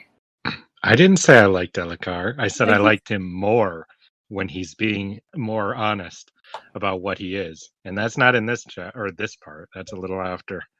And Dalinar, he goes over and he whispers to Kaladin that the king is very worried about assassins. Kaladin says that a healthy paranoia makes it easier for the bodyguards, but Dalinar adds that it's not a healthy paranoia. And Dalinar notes that Kaladin always calls him Sir, when Bright Lord is the proper, title for a man of his rank. And Kaladin tells him that Sir is still appropriate because Dalinar is his immediate superior officer. He also says that every man he has ever called Bright Lord has betrayed him, but a few men that he calls Sir still have his trust. And Dalinar says, you're an odd one. And Kaladin says that he'll go wait in the hall during the meeting, but Dalinar asks him to stay inside the room for it, so that way Kaladin can also hear what they are planning. And Dalinar tells him that 4 more people are coming, and they should be the ones allowed in. His 2 sons, and then also General Call, and his wife, Brightness Tishav. Anyone else will be kept back until the meeting is over. And when Adolin and Renarin arrive, Kaladin notes that Adolin looks less imposing without wearing his armor, and he also looks like a spoiled rich boy. But he does remind himself that he did see Adolin save that woman in the market. Man, they are setting up an anime rivalry here quite hard, I feel. Yeah. Just gotta have Shallan arrive. No, I didn't say a love triangle. I said an anime rivalry where they're both going to be fighters who don't really get along, don't really like each other, but are going to push each other to, get stronger and fight, more powerful and stuff. Mm-hmm. Mm-hmm. Yep, that's what I was saying. So I didn't say that. I just implied it. And Kaladin also notes that Renarin, he walks after his brother like a shadow, and his body has never known battle nor real work.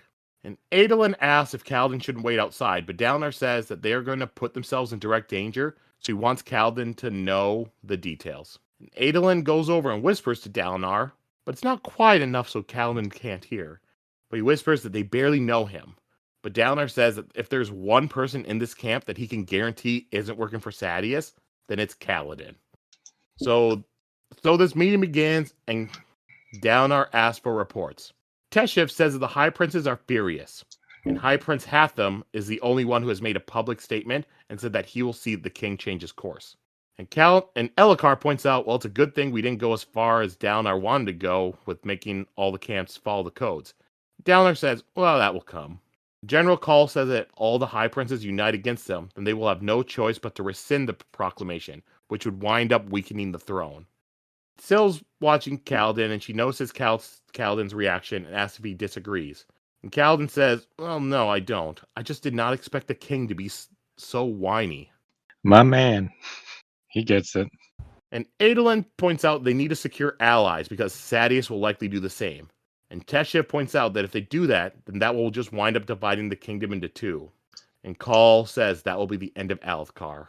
But Dalinar tells them that Alethkar ended as a kingdom decades ago. This is not Alethkar. Alethkar was justice.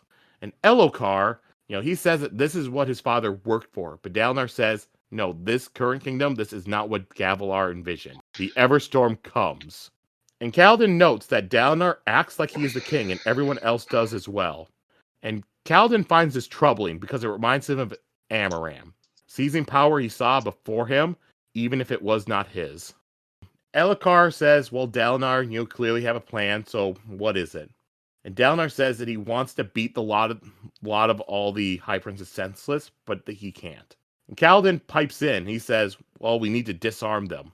Everyone looks over at Kaladin, like, why are you talking?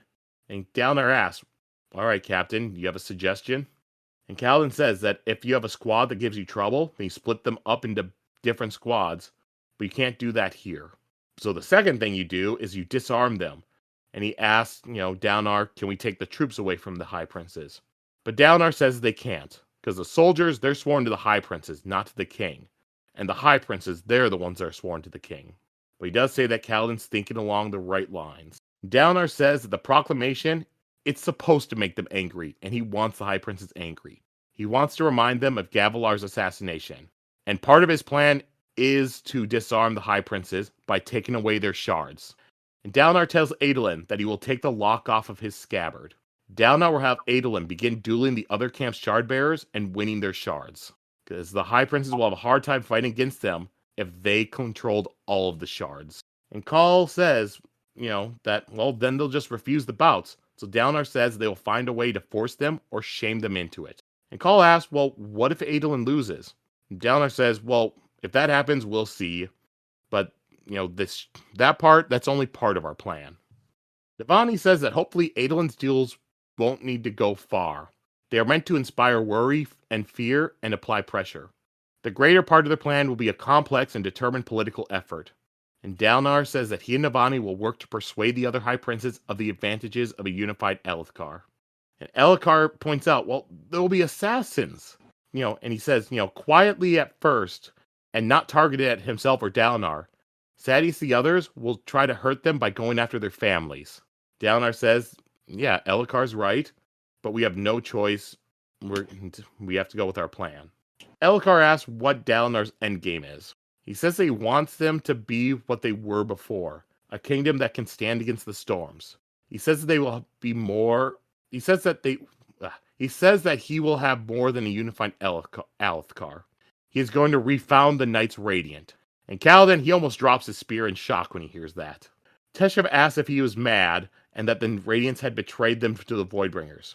Adolin points out, alright, the rest of this plan sounds good, but it won't go well if you go and make an announcement about the Radiants. And Dalinar says that people are wrong about them.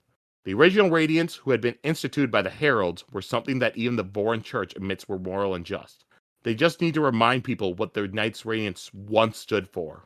Elithkar asks why, and Dalinar says it is what we must do. He isn't certain why, but he's been instructed to do it as a preparation for the storm that is coming. And Adolin says that naming someone a Radiant won't just give them powers the Radiants were said to have. Dalinar says that they were more than powers. They were an ideal. The kind of ideal they are lacking now.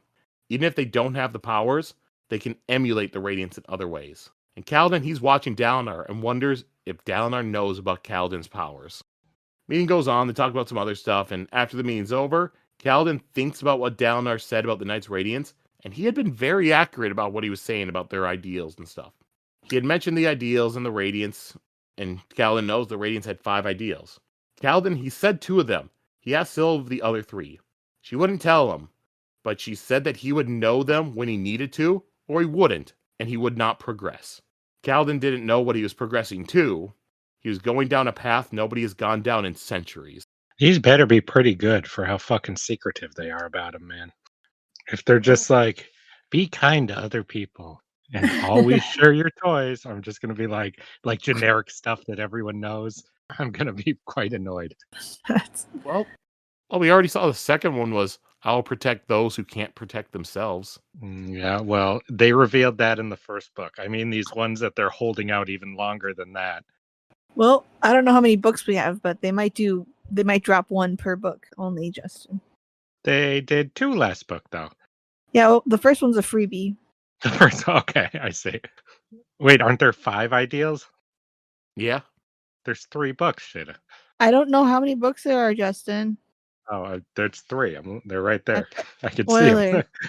Yeah, spoiler. Oh, all right. So when we started Way of Kings, the exact thing was Sheta asked Joe how many books there are, and Justin said, "No, Joe, don't tell us. I don't want to know how many books there are." Mm-hmm. Well, I don't want to know how many books there are based in this universe. I do want to know how many books are in this specific series, if that makes sense as a difference. You didn't specify. And I was like, like, I don't want to know either. I don't mind knowing that Mistborn is a 3-book series, you know? I would not want to know there's like 40 other novels based in that universe afterwards, you know? Because, So I'm not even thinking like that. Do you want to know how many Stormlight books there are? No. I have 3 right here. That's all I know. If there are 5, Sheta, then I'm going to owe you quite an apology. I think you owe me 1 anyway. For what? For saying that. I think you just wanted to ruin my theory. No. I mean, if there's more than just the 3, for some reason I hadn't even considered that, because I don't really look at in the inside cover when it says the other books and stuff, then that could very well be the gimmick, you know? Either way, they better be good or I'm going to be pissed. Well, also, you have to take into effect, you've only seen, Kaladin's ideals. Remember, they said that the first ideal is the same for each order. Ideals 2 through 5 are different for all the other orders. I find it very funny in this meeting that Kaladin is insanely paranoid. It's just nonstop. Yeah, he reminds me of Amaran. Oh no, why are they doing this or that? Like that's maybe he's not as good as he seems. Oh, does he know? Does he know that I have powers? All this stuff like that. You know what Kaladin needs? A good woman. Then he'll relax Yes, a little Syl. bit. Yeah, he's Syl, got Syl. unless she turns into a woman-sized woman, no, that's not what I'm Sheta talking. Syl is one ideal away from being able to go to second base like Dalinar does with Navani. So I'm saying we got to get a move on or bring a real Mhm. flesh and blood woman in. So Kaladin doesn't know. The next words he learns will bring Syl into being a real woman. Mm-hmm. Mm-hmm. Behind every man, there's a good woman. That's what it is. Uh-huh. That's what she's like, hey, Kaladin, don't you want to learn the next words? He's like, no, I'm busy. Like, oh, That's okay. not how I remember any of that going. I don't know what book you've been reading. Sorry. I'll continue. So Dalinar tells Kaladin that his nephew was right and that their enemies will go after their families. So he's going to need guard details on Navani, Adolin, and Renarin at all times. Kaladin says that he doesn't have enough men right now. Dalinar tells him that, your men, they're not the only ones stretched thin. Dalinar needs every fighting man getting experience out there fighting the Parshendi. And there are currently 250 soldiers that are in the King's Guard. So Kaladin's able to piece two and two together, and he figures out that Dalinar wants Kaladin's men to also start guarding the king. That way Dalinar can take them to fight the Parshendi. And Dalinar, he's gonna have Kaladin start having some of his men join with the King Guard and gain experience with them and figuring out how to do that job. And they will start to phase out the old King's Guard and only replacing them with Kaladin's men. And then Dalinar tells Kaladin about the attempt on Elkar's life in the last book and the broken gems in his shard plate. I thought he was going to say, yeah, I beat up my nephew. Like, he was attacked by me, and it was too easy. Yeah, you didn't do a good enough job. That was after I hired you. Mm-hmm. Kaladin has a suggestion, because he currently has 1,000 men to train, and Dalinar, he also has men that are out patrolling the hills around the Shattered Plains. So Kaladin, he could have his men go up there and patrol and get them experience with that. Dalinar agrees. And after Dalinar leaves, Kaladin wonders what kind of man he is. He ran a good camp, but a tyrant could also have a good camp with disciplined soldiers. In the past, Dalinar had helped unite Elithkar by wading through blood. But now he speaks like a king even when the king's in the room. He wants to rebuild the Knights Radiant, which isn't something he could do just through force of will, unless he had help. That's the end of the chapter. I wonder what more Dalinar can do to win Kaladin over. Because, like, he already, did the most he could do, which is free him and keep his promise and stuff. So, I don't know what else he could do. I think he already has won him over. It's just, He still hasn't told him about his powers. I don't think he's ever gonna. I think he's very close to telling him after all this. I don't think he's gonna tell him. I actually- think he's just gonna bust him out suddenly, like in a moment of necessity. I actually know exactly when he's going to do it. When's that? Well, it'll have to be in the next chapter where I reveal that. So stay tuned, folks. That's your cliffhanger to not turn this off. That's not it. It just would fit better. All right, this is a long chapter, but anything else from this chapter you two want to go over? I think it's funny that they use Elikar's paranoia, which I've been bitching at him about, to be that he's the one who reminds Dalinar just how underhanded people can be when they're trying to get to you. Yeah, it's good to have someone like that. To Yeah, think just like not as the king. I'd want someone like that around, just not as the king. And did Dalinar see Kaladin at all using his powers? I think he saw a little bit of his eyes, right? Or his the light.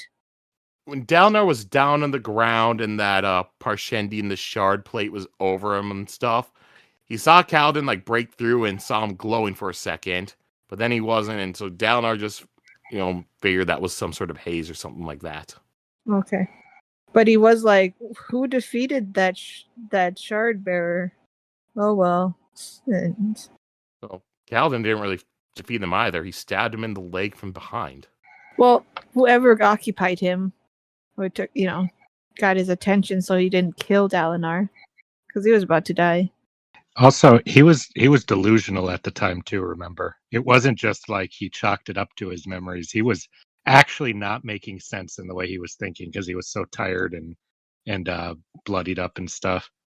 So that's that's a situation that it's hard to even remember what happened, And then when he came out of that, even he was in a whole nother state of just, what, fuck it, that he's kind of still in now. I see. Because remember, he thought Sadius came back to save me for a second, Oh, that was so sad. Yeah, he was all messed up. So I just need to ask Sheta, with seeing how Sadius was thinking of his wife and with her saying down, putting her arm around him and the way he was acting, does that can that please just kill your entire Sadius Adolin thing? It's over, Sheta. No, I'm sorry. It does not.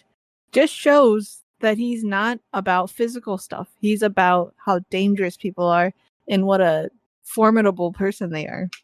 That's what attracts him. If his wife was like to a super women, babe, that's what attracts him to women. Yes, Sheta. No, it's not. It seems like something else attracts him, and those types always like whatever. It's very unexpected what they would be into. I think once Adolin starts his dueling again, he's going to be very formidable and dangerous. I have so much to scream at you that I will not be doing out of a desire to not prolong how much you could talk about this. All right, so the title of this chapter was Ideals. So why do you think that was chosen for the chapter title? Because they were trying to follow and talk about and enforce ideals. Because that's what it's going to take to make the dream come true. Following your ideals. Or holding to your ideals. All right. So move on to chapter 6, our final chapter we read this week. Terrible Destruction. All right, so epigraph. We had never considered that there might be Parshendi spies hidden among our slaves. This is something else I should have seen. Stuff like that, I have so much trouble with, and that's not the first time in this book. Like, to not think that somebody must have thought that. Somebody must be pushing that because it's just such an obvious strategy. I know they think of the Parshendi as just being like animals, but come on. They've been fighting them for what, 10 years, 5 years, something like that? Yeah, that is pretty stupid because you're like, we've been fighting these Parshendi who are closely related to our other Parshendi that we know. It's just too much for me. That somebody, like, there wouldn't be a movement of people who would be specifically wanting to get rid of the Parshmen just out of paranoia, Yeah.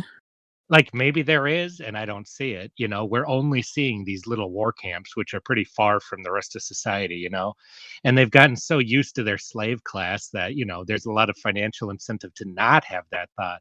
But I just feel like somebody would be very, very loud about it, just on the simple fact of they look the same. And then other people would say, oh, you're just being racist. It's not where's like the prejudice? Yeah, exactly. That's a good way to say it. Mm-hmm. There's the prejudice and paranoia. Unless no one really cares about this war. No, well, that's true. Nobody does care about this war because it's not dangerous. It has no way of reaching the kingdom, and it's just a game to get gem hearts, So on that aspect, I can imagine that.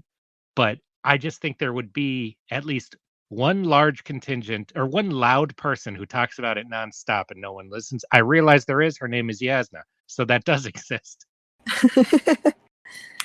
So I guess, even her mother doesn't listen to her. Yasna, you're just being a racist. Mm-hmm. Stop. When Yasna gets down here and starts saying that to everyone, then I bet my questions about how people would react to that will be answered. All right, so chapter begins, and we're back to Shallan again. And Shallan's sketching her spread, who she has decided to name Pattern. And Pattern asks her about food, and Shallan tells her, well, it's you eat it. Pattern calls that terrible destruction. But Shallan says that everything needs to eat in order to survive. And she notes that Pattern, he's able to connect increasingly complex thoughts, like asking about her and pretty much her identity and stuff like that. But simple realities such as why people eat completely escape Pattern. That part's so funny. I almost relate to Pattern in that way. Why do you exist? Some vague, metaphorical concept answer. How's this simple thing work? Can't even fathom it. That's funny. Or the first answer, you're just like, oh, yep, makes perfect sense. No further explanation needed. How does a body break down nutrients to eat? I can't fathom it. Don't even tell me. Pattern asks Shallan why she writes. She tells him it's so that she can remember. And she asks, what's the first thing that Pattern remembers? And he says, with her. She's like, oh, on the ship? He's like, no, not on the ship, but by green plants. And he vibrates, and Shallan thinks that she could hear the blowing of winds through branches. She breathes in, and she could almost see her father's gardens around her. And Pattern says, remember. And Shallan thinks, no, while she's just horrified. And then the image vanishes. That's a weird dynamic they got going there. So cute. And then Yulb comes over to Shallan with a new, pretty tall guy, a new hand that they have on their ship, who they had brought on at the last port. And he tells her, hey, Shallan, can you confirm to the new guy that we met the king in Kharbranth? Shallan's like, yeah, I did. Yulb says, well, I was in your retinue, so that counts as meeting the king, right? Well, it's you walked me up there and stuff, and yeah, see, it counts. Then he tells the new guy to go wash dishes. After the new guy leaves, Yulb's like, yeah, he's not very smart. And then Yulb asks Shallan what she was doing before, because, she had turned the deck green around her. And he asks if it has something to do with that strange spren that's, near her. And Shallan tells him that she's trying to determine what kind of spren it is. Yeah, and Shallan, she has been worried about letting others see Pattern, but she just can't stay cooped up in her cabin and keeping Pattern hidden. Because Syl can let herself be seen by others or choose not to. Pattern can't do that. It's like he's always there. He can't make himself hidden from others. Yeah, so she's been forced to let the other people see Pattern. And yeah, after Yulb's gone, Pattern says that there were lies from Yulb. She asks if Pattern likes lies, and he says, yep, good lies. When Shallan asks what makes a lie good, Pattern answers, true lies. Because Pattern just So he's an James Arnold Cameron fan? movies. Yeah. Same joke. I'm glad I didn't jump in with one of those. You should have said Jamie Lee Curtis. Specifically that one scene in True Lies. Oh, God. I'm interested to know what true lies means and what Pattern and these cryptics think of themselves, because, we just think of lying as bad, and they don't like us thinking of them that way. So I'm curious to see what deeper thing it represents. Maybe just imagination, because anything you make up is a lie. That's my theory. Oh, why would those be true? Why would those be true? Yeah, why would those be true lies? Because just totally bullshitting, because they're so well done that they become true in the hearts of men. Oh, I like that. And that could be a lie such as, we will survive this battle, when you do not believe it, but you lie to yourself well enough that you give yourself hope. Like, hope can be a lie in some scenarios, you know what I mean? But hope can also be a real thing, So that's my totally off the cuff bullshit theory on what the long-term concept of this lie thing is going to be. That's good. So, when you tell a lie that you put a lot of conviction and hope and belief behind it, you turn it into a faith or a yeah, faith is a good one message, too. Yeah. Mm-hmm. Just like, we can do it. We can get out of this depression and become strong, Mm-hmm. Because you may not feel like that's true, but you can talk yourself into believing it's true, Yeah, you got to bring that lie to life with goodness. Yeah, because we're on a tangent that's not even a real thing here, but honor is not real either. It's a construct we make up based on our feelings and what we want to be true. So we create honor, Yep. So hope is the same exact kind of thing in a way, hope and faith, and those are some of our greatest human ideals, and they're just animals don't have them, so. I think it's interesting that the words of Radiance, the words that you have to say and stuff, are those that were given such importance and power and stuff. Mm-hmm. So that's a big theme in the book too.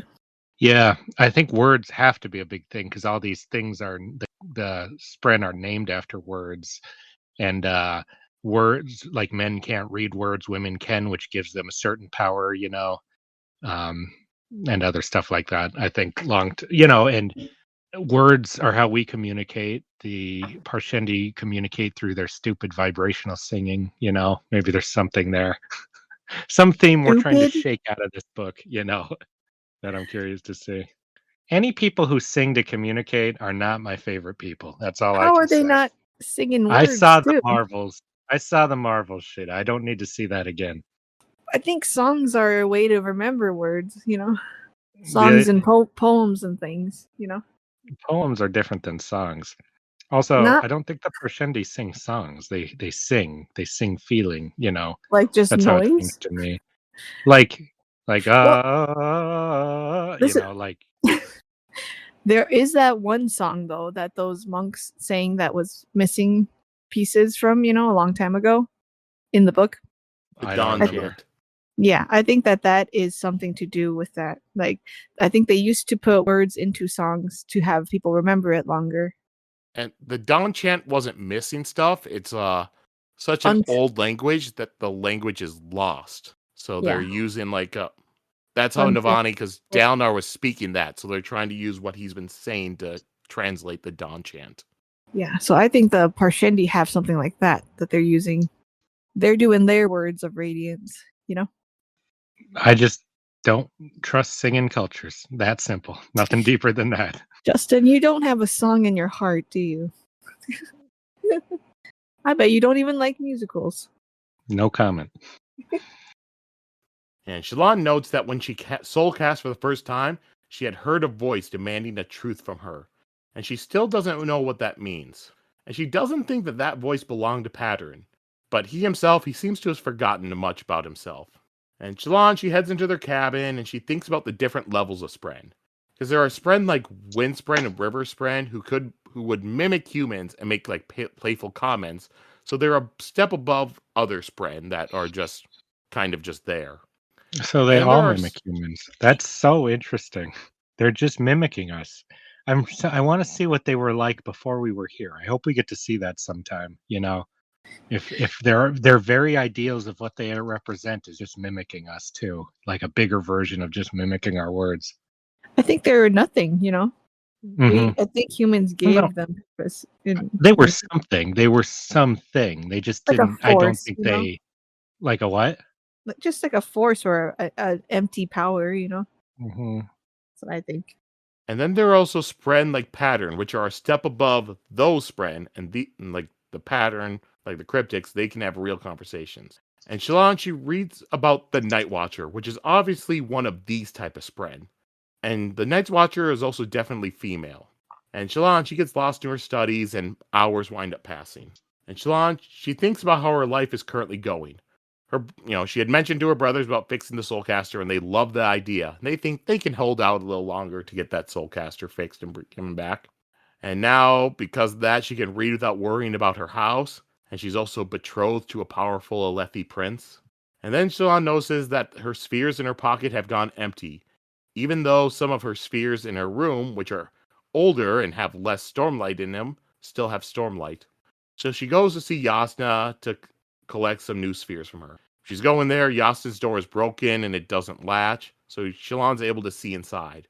And she sees just Yasna looking haunted and haggard. And Shallan sees some exhaustion spread around her.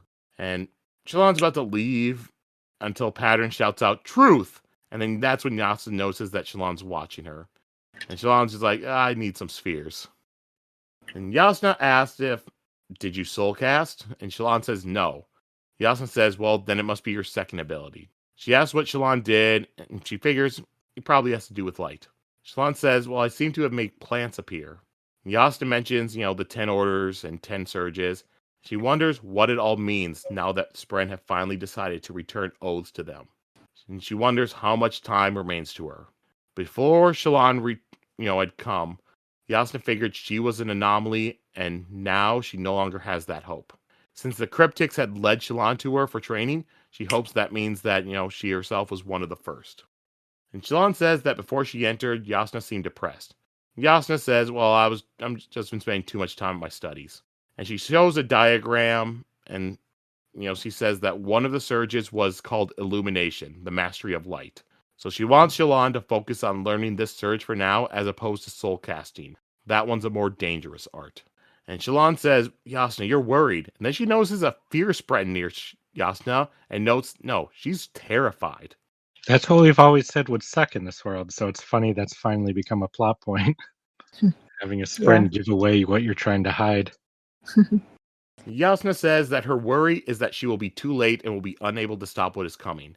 In the past, the desolation was always marked by the return of the heralds to prepare mankind. They would train the Knights Radiant, who experienced a rush of new members. Shallan, being a surge binder, does not comfort Yasna. It smacks too much of what happened before. This time, they have no teachers. Hey, desolation marked the return of the heralds. When we saw Taln show up at the end of the last one. Oh, yeah. Maybe her uncle will tell her. Well, I don't think he knows about that yet, because that happened in Dalinar. Mm. And I thought he showed up to Dalinar. Or am I missing something? He showed up in the city of Dalinar, and Wit was there. Oh, okay. I don't know then. Never mind. Alright. Shallan says the Voidbringers are captive, though. Yasna says the Barshendi can sing in time with one another despite how far away they are separated. She figures the Parshmen have the same ability to communicate. They may not need to hear a call of action in order to revolt. Shallan says they need to warn the others, but Yasna says that she has tried. Scholars and kings around the world mostly dismiss her as paranoid. Her uncle and brother might believe her, and her mother says that she wants to see her research. And that's, why they're going to the Shattered Plains. Another reason they're heading there is because of Urithiru. Shallan says that Yasna had told her that Urithiru was not in the Shattered Plains. Yasna says, yeah, it's not there, but the path to it may be. The legends say that only a Knight Radiant could open the way. That's Kaladin. That's what I was saying, Justin. That's when he will reveal his powers. When it's time to open the way? Yep. Either or that when or somebody they're like, tells him that. yeah. Or either way, that's when he will reveal his powers. Whether or not. I just don't think he's going to reveal them. I think it'd be more likely that he's forced to reveal them, and then Yasna starts saying that stuff. I just find it hard to imagine a situation where he would give that away when he's so paranoid about it. Oh yeah, he would have to, or else this is what I'm imagining. Like a chasm fiend is chasing them, and they're like, "Well, we're at the gates of Urithiru, but we can't enter." Someone with radiant powers could, and then Kaladin's like, "Oh, I don't know." And then he's like, "All right, I'll just do it." Oh God, one of those. I don't want that at all. I hate those kind of things. Yep. No, I imagine that. Zeph or Zest, whatever, is going to attack, and he's going to have to reveal it then. And then Yasna and people will be like, I know what that is, Yeah, that would be the most badass way. Mm-hmm. And Shallan says, you're talking about the potential end of civilization. He also says that after the desolations, mankind was broken. It took centuries to restore civilization each time. And Shallan says, Urithiru was like a home base to the Radiance. And Yasna tells her that it began to fade into legend even before the hierarchy. So Shallan points out that if it existed before the hierarchy and the pathway to it was locked, then it might contain records that had been not touched by the hierarchy and altered. So that must be why we're really going to the Shattered Plains. Yasna says that most references to Urithiru are gone because it was an embarrassment to foreignism. But there are some stories that claim that Urithiru was holy and it was protected by from the Voidbringers. And Shallan asks about the Parshmen, and Yasna says they will try to persuade the Alethi to rid themselves of them. It will be a nearly impossible task, though. Even if her brother listens, he doesn't have the authority to force the High Princes to rid themselves of their Parshmen. And she fears her brother won't be brave enough to risk it. But if the Parshmen wind up turning on them, then the collapse will come anyway. And Yasna says that it's a sigh of relief to be able to talk about this with Shallan. And then she hands Shallan a book called Words of Radiance. And she says that among the Knights Radiant, there was an order called the Light Weavers. And this book has information on them. So Shallan, she heads back into her cabin and she winds up falling asleep. And then she awoke to screams, shouts, and smoke. And that's the end of our chapters for the week. Well, that's not really a cliffhanger, technically. We know everyone just dies immediately, so. And that's it? Yep. Just the boat blew up. We never learn why. It doesn't really matter. Just a freak accident. That new guy who's not very smart, he put something in the wrong place and it blew up the ship. Or in the right place because he's a saboteur. No, that would make no. The book's just trying to say sometimes people just randomly die, even if they had a lot of story potential. I think you're thinking of the wrong author. Anything else from this chapter you two want to go over? Shallan's just the weirdest scholar I've ever seen. She fucking hates doing research into books. She's not excited to write down every little thing that this weird little guy does, you know? She's just like, she's smart, she's clever, she puts things together, but she just does not seem to have the soul of a scholar to me. Like, I imagine when Yasna was first discovering her little guy, she was meticulously writing all kinds of stuff and excited for every little thing that it could do, you know? She's just like, the little dipshit bumped into a fucking bed again, you know? Yeah, I feel like that's kind of a character change. She was really excited about that before. Well, no, You know? she likes learning. She never liked reading, you know, or reading stuffy, boring, sifting through boring texts for one little gem of something worthwhile. She hated that, you know. Mhm. She wants the fun part. She wants to go underwater and see something for the first time and document it, you know. That's in her. She wants to go do things. Like, she was disappointed she wasn't going to get to go to battle. I think not because she wanted to fight specifically, but because she's a doer, you know. We're Not doers. a thinker like Yasna. Yeah, that's where doers get things done, Sheta. That's right. Yeah. Oh yeah, that's cool. I hope she gets to do her dream then. All right, so this chapter was called Terrible Destruction. So why do you believe that was chosen for the chapter title? Because to just like what he said with the I mean, that comes from what he said with the food being broken down. But I think it's really interesting that something that does not see human life as specifically special would see something consuming and breaking down something else as a horrific thing. And I think that that's going to be because whatever their enemy is in the long run is trying to do the same thing to this whole world, you know. And so it's seeing glimmers of the enemy, the thing beyond the void bringers that wants to consume all that exists, every concept, every person, everything for its own sustenance, you know. Like, You not an really evil like those, force. don't you? Oh, I love them. Any World Galactuses or eaters. Unicrons, I fucking love them. They're so cool. So I'm hoping we're getting one here, but it eats story concepts, and that's why he doesn't like them, because it's the boogeyman on the other side. So I think this is going to have some bigger reason much later, and this little just kind of funny sounding little line is actually going to be quite important later on. I think that he had a lot to say that was interesting Hmm. or Like, revealing, you know. Like I'll tell you later. God damn it. Well, we'll just move right into the theories and predictions segment. So, first question I'll have for you two is, how's Dalinar's plan going to go with Adolin dueling to win Shard Blade and Shard Plates? It's going to go so well. I think Adolin's going to win so many, and it's going to be very funny. Yeah, it's gonna be a montage of him beating everybody's champion. They're going to show him fitting one, and then throughout the story, we're just going to have him, I've got another one, father. And he just tosses it into his pile of shard plates and shard blades.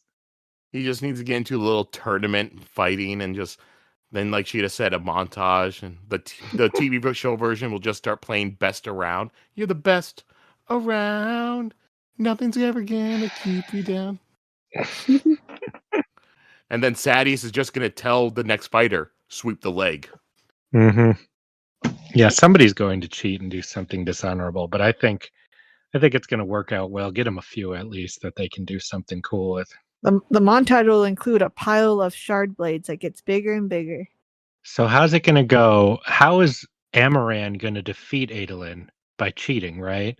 And that's when Kaladin will face him, because he's grown to respect Adolin so much by that point. Yeah, they become best friends. And then he's like, that's cheating. I have to watch out for that and save him. No, he'll be cheated, and then he'll just run into the camp and challenge him in front of everybody. Amaran's not even in the war camps. Like, he's not going to get here at some point. Yeah, he's got it to get his justice served. Mm-hmm. Mm-hmm.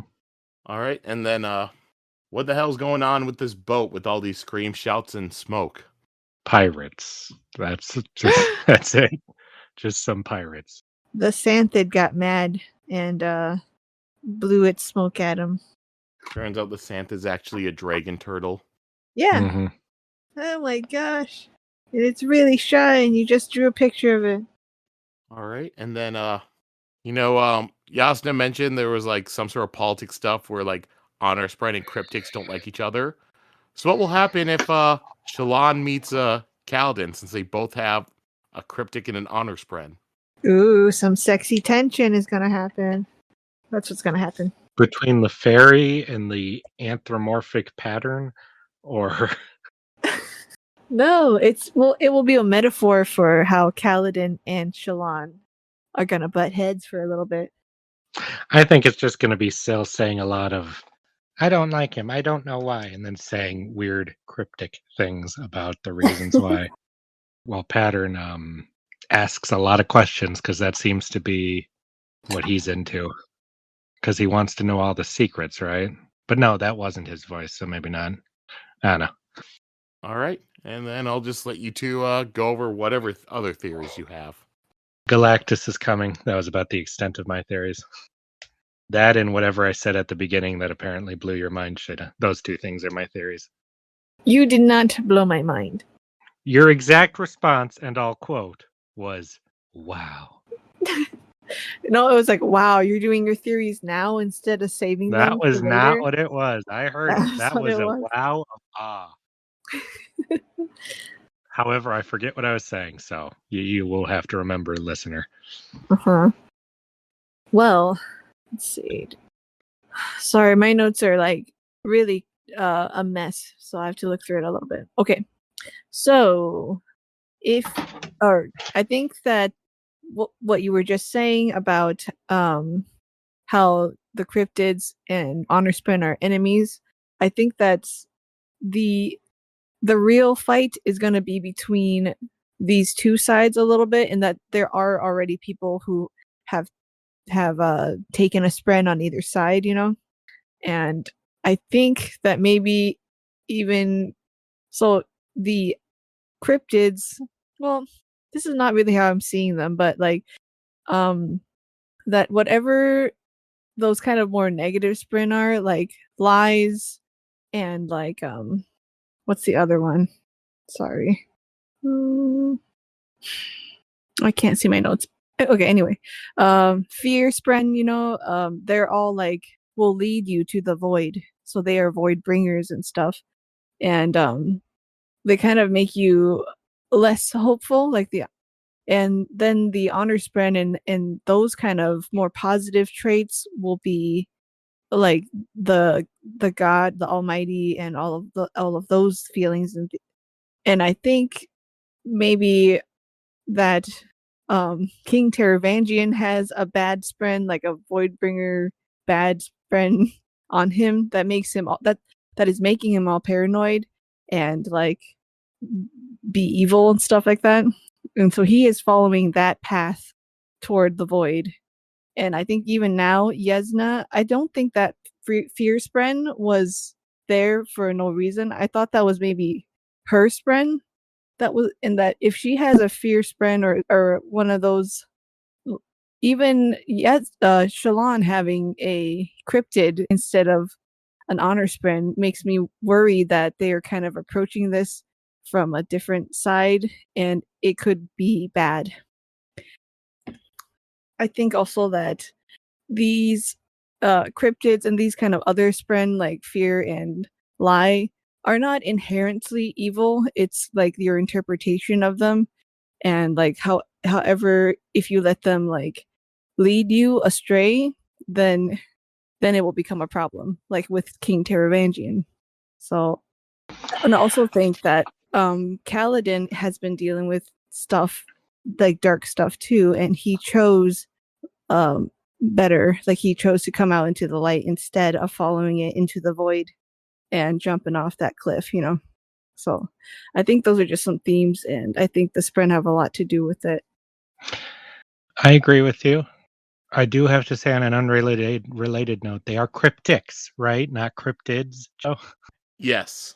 Okay, because Sheta, when you kept saying cryptids, I imagined Chupacabra and Bigfoot every time you were I saying did it. too. I'm just hearing And the I word, was like, so I don't know. I was like, that would be a very different story than what I'm hearing. It was all cryptids from across the world. Yeah. Okay, so I know I'm talking a lot, but I think that it's really interesting the idea of an honor sprint becoming what the Almighty is to the Vorin religion. I think my theory is that Dalinar is training to become the next god. I think bringing Jesus! everyone. Oh my God, that escalated. Yeah, I think that in this big feat of him bringing everyone together is how you unlock the god sprint, and then he will become that for the next generations and stuff. And I think My that is goodness. why whatever is appearing to him, like this older god, I think that is the Spren, the god Spren.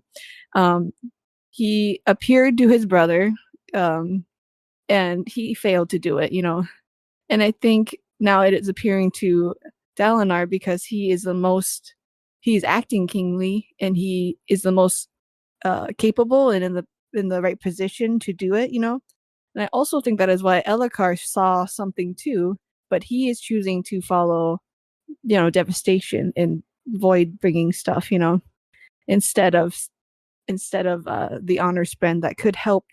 But I think that it will show up to anyone who is a king, who is a leader, who is capable of that kind of stuff, So if Dalinar succeeds, yeah, he is building something. He is going to become a god and stuff.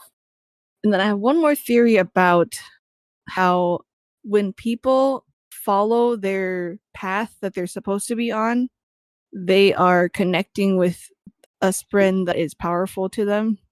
And that is why, like, everyone who is kind of our main characters and is important, their lives are kind of falling into place in all the right places.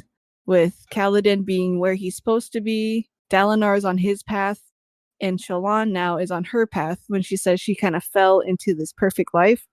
That is, and then her spren suddenly appears. I think that is all like for a reason. And I think Adolin will get one too now that he's going to get to be a duelist like he wants to be and he's meant to be. I think he will get a spren too, just for doing what he's supposed to be. So I think that's very interesting, but I don't believe any of that. but that's kind of a theme of this book. Like everyone's on the way into becoming what they need to be. I think that the Spren thing, the word for the people with the powers just start to randomly awaken. It's not any specific thing like that. So I'm going to guess there's a lot of people who have it kind of background awakening and they don't even notice, like more regular people and stuff. We're just seeing a couple of the characters that are having that. Hell, I maybe think even Dalinar is having a version of that, right? I know you're kind of touching upon that, but yeah. Yeah, for sure. I think all our little characters are, with Moash following his path. I think he will get one too. And even Say yes, because that was not what I was saying. I was saying that I don't believe that it has anything to do with following a path. oh, I was saying yes to you saying yes to my theory with I Dalinar. wasn't saying yes to your theory. Yeah. I said mayhaps Dalinar is having some kind of connection to the Spren to, whatever it is. But I think that we're going, as the story goes on, we're going to hear about more and more people having weird things like that happen. Like maybe that was happening to Gaz too, even, like it's not even about what kind of person you are or what you're doing. Where the fuck is Gaz, by the way? Jesus. Where is Gaz, Joe? I need some resolution to that character. As I said before, he could have been killed off screen. I feel they would have said something more about that. Drives me I'm nuts. He got surprised. a POV that implied something really epic, and we never saw him again. I think once people start going again, like down where they need to go, they start having stuff happen to them. And I think that's what happened to Gaz. Yeah, he was following his path perfectly. Mm-hmm. Oh, how so? Well, for him, it would be one of the bad ones. You know? Oh, don't you think it was weird that the Night Watchers are Spren, Justin? I don't know. I barely know the rules of this world, so I don't really think anything is weird. Why do you think that? They talked about her like she was some kind of good witch or something, but to have it be a Spren, like a person, was really weird so early on. So I thought that was pretty crazy. Mm. And kind of like, if that is real, then why wouldn't the god, like the Vorin god, be something like that too? Yeah, I don't know. I'm still putting the rules together, so nothing shocks me too much yet. Oh, okay. And I don't believe half of what I'm told, especially from people like, Yasna and those people who are just doing their best to research and learn things. They don't know half of what they're even talking about. There seems to be a lot of theories from in the Mhm. world, Yeah. that most people might think is the truth, but it's not proven or anything. Okay, I think that's mostly the kind of things I was thinking about. Also, how useless is it to only have use of one hand in public? Like, I think it's like typical patriarchy to disadvantage women like that. What? to have them have a safe hand, like, and not again, like if I was left-handed or whichever hand is the safe hand, I would be really pissed off. Like, So just like they won't let men read is the safe hand thing to try to stop women from discovering their jarred blade powers. yeah, gotta balance it out. All right. So next we'll move on to a segment where we're bringing back one from the past for our 100th episode. We're bringing back Ambush Karaoke. Sheta, it's your turn. Oh no. You will sing BYOB by System of a Down. Go!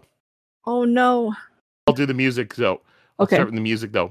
Bow. Do do do do do do do do do do do banana.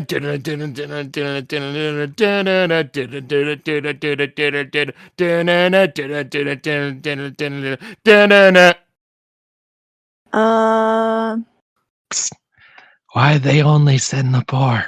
Okay, I was gonna say that, but I didn't know if that was right. So you didn't go with your gut? I'm sorry, Joe. That was a That good could have work been up so to it. epic, Sheta. If you just busted into that full screeching. Well, Sheta, you could continue. Yeah, go on. No, I don't want to. No, I messed up. All right, we'll try again. Dun-dun-dun. Stop. What do you only send for? Dun-dun-dun-dun. Now you keep going. I don't know. Sheta? Why am I doing this? I don't want. I want to sing a real song. Can we do like? That is a real song, Sheta. I'm so sorry. Justin did Madonna. Yeah, can I do Madonna? This is just not my number one karaoke. Is all. You thought that mine was? Yeah. You don't realize how long I've been waiting on this BYOB. Oh, I wasn't prepared. That's the point. That's why it's called Ambush. Well, then don't yell at me for not being prepared. Justin, could you go farther in the song? Yes, but this is Sheta's song. Also, if I do know. that, I'll break out the eardrums of anyone listening, I'm sure. All right. Well, we can look forward to our next installment of Ambush Karaoke sometime in the future. Well, you just saved us a lot of money in licensing rights there, Sheta. I don't know. You guys went pretty far.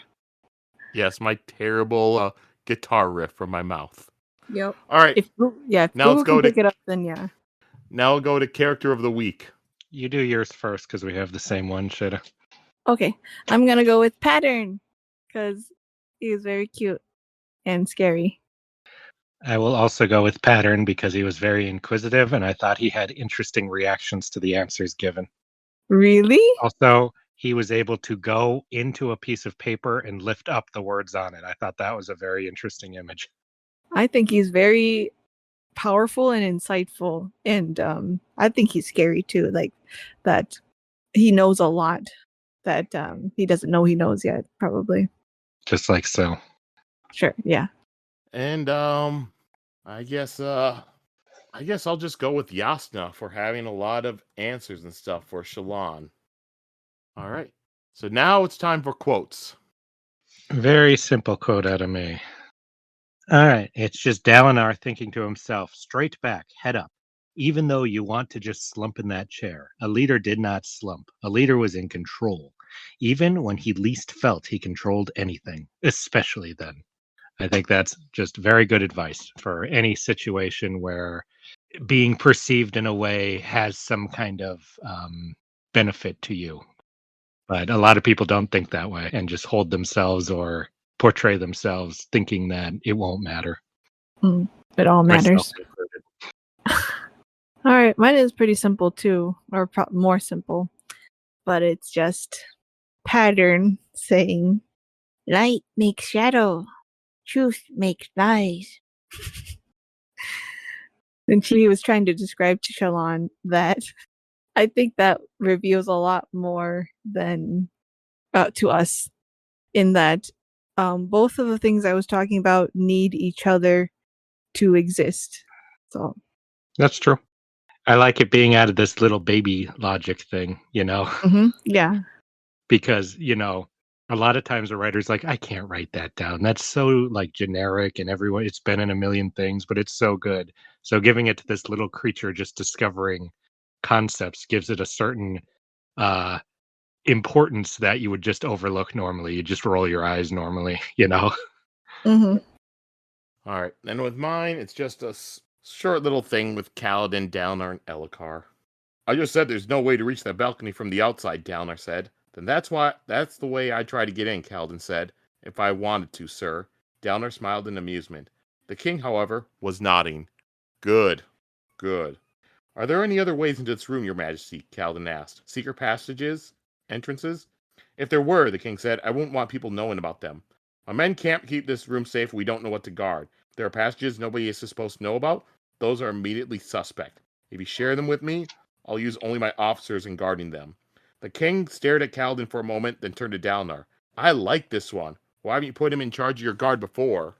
I just thought Elhokar was funny there. No more reasoning behind that. You just see him being like, good with that. And then, I like this one. Just immediately liking Kaladin being like almost as paranoid as Elhokar is. Mm-hmm. Okay. Now let's just go over couple comments, not too many. So first, coming from Hero of Ages, chapters 14 through 19. Operati NL, continuing their read through of the books. I'm back on Sanderson. I'm having way more fun with Hero of Ages. It basically is the plot I was expecting the Well of Ascension to be. My personal theory why Spook is so enthralled by that lady is that his 10 senses pick up pheromones like crazy. Spook just likes big boobs. It's canon. And then next from our Way of Kings wrap-up episode from Dek Ha. This is my first time listening along live to a book transition, as was catching up beforehand. Is it always the case you do a week break between the wrap-up and the look-ahead? I'm chomping at the bit to start into Words of Radiance here. And I did respond to them, and yes, we always take a week off in between the two chapters for episodes coming out. So yeah, if you're reading along, it's from the point we finish Way of Kings to starting Word of Radiance, it's like 3 weeks, because you have wait 1 week or 2 weeks. You have to wait a while. Really? Dang. It's like, because you finish it, then you have to wait 1 week for the wrap-up episode to come out, and then a week of nothing, then a week of for the preview episode. Ah, see. All right. And then from our Words of Radiance preview episode, from +9775, my show is on. Then a popcorn and drink emojis. Yay. And then from Karen T4940, not me stopping after the first 2 minutes to figure out the 6 heralds that showed up in Way of Kings. I told you 6 heralds showed up, and so we're trying to figure out who. Yeah. Me too. And then from Reader Warrior. Oh, did you also tell them that the back cover is written by an in-world, person? And yeah, I told them that when I read it at the end of Way of Kings. All right, and then a quote from Justin. It must be frustrating to wait on Brandon to finish other books before finishing this series. We old-timey Cosmere fans, cackles in madness at Elantris and Warbreaker sequels. Yeah, we're being spoiled here. Speaking of Way of Kings covers, remember when y'all completely ignored the title of the book and thought the focus would be on a library surrounded by storm or something? I'm glad we're past that. Don't We give me are, any of aren't that, we? y'all. That is some Sheta shit right there. That does sound like me. And they kind of did that. They were in a Well, library. both of you when you were predicting like the, granted it's not fair to make you predict what happens in the book from the covers, but neither of you were doing anything with Way of Kings. The predictions were all about like Stormlight and Archive. Oh, yeah, that's true. Then he says where he thinks that the breakpoint is for the Words of Radiance UK version is, so I'll bring that up when we reach that point. Okay. And then he says, I'm pretty sure Les Archives of Roshar is a translation of the series name's Stormlight Archive, meaning they call it the Roshar Archives, strangely. That's French. I see. And then the unicorn horn, I think, is a poorly cropped sword in the rider's hand. I can't explain the elf, though. It's a unicorn. I was trying to look at it. It's either a unicorn or I could see it being a poorly cropped sword. It's kind of hard to tell. It's very poorly cropped. They missed the ears too. Pushes up glasses. Well, actually, Kaladin hates shard blades, not swords. But dark eyes are also not allowed to hold swords, so it evens out. I think that came from when I was talking about how, the original cover might have been him holding a sword, but they had to change it to a spear. Oh, I see. Wasn't Dalinar's whole thing at the end of Way of Kings to make the camp stop Gemheart hunting and actually fight and go to war with the Parshendi? Yeah. And then I'll make pie when Justin drops his Cosmere Legends cast. Oh yeah, I totally forgot.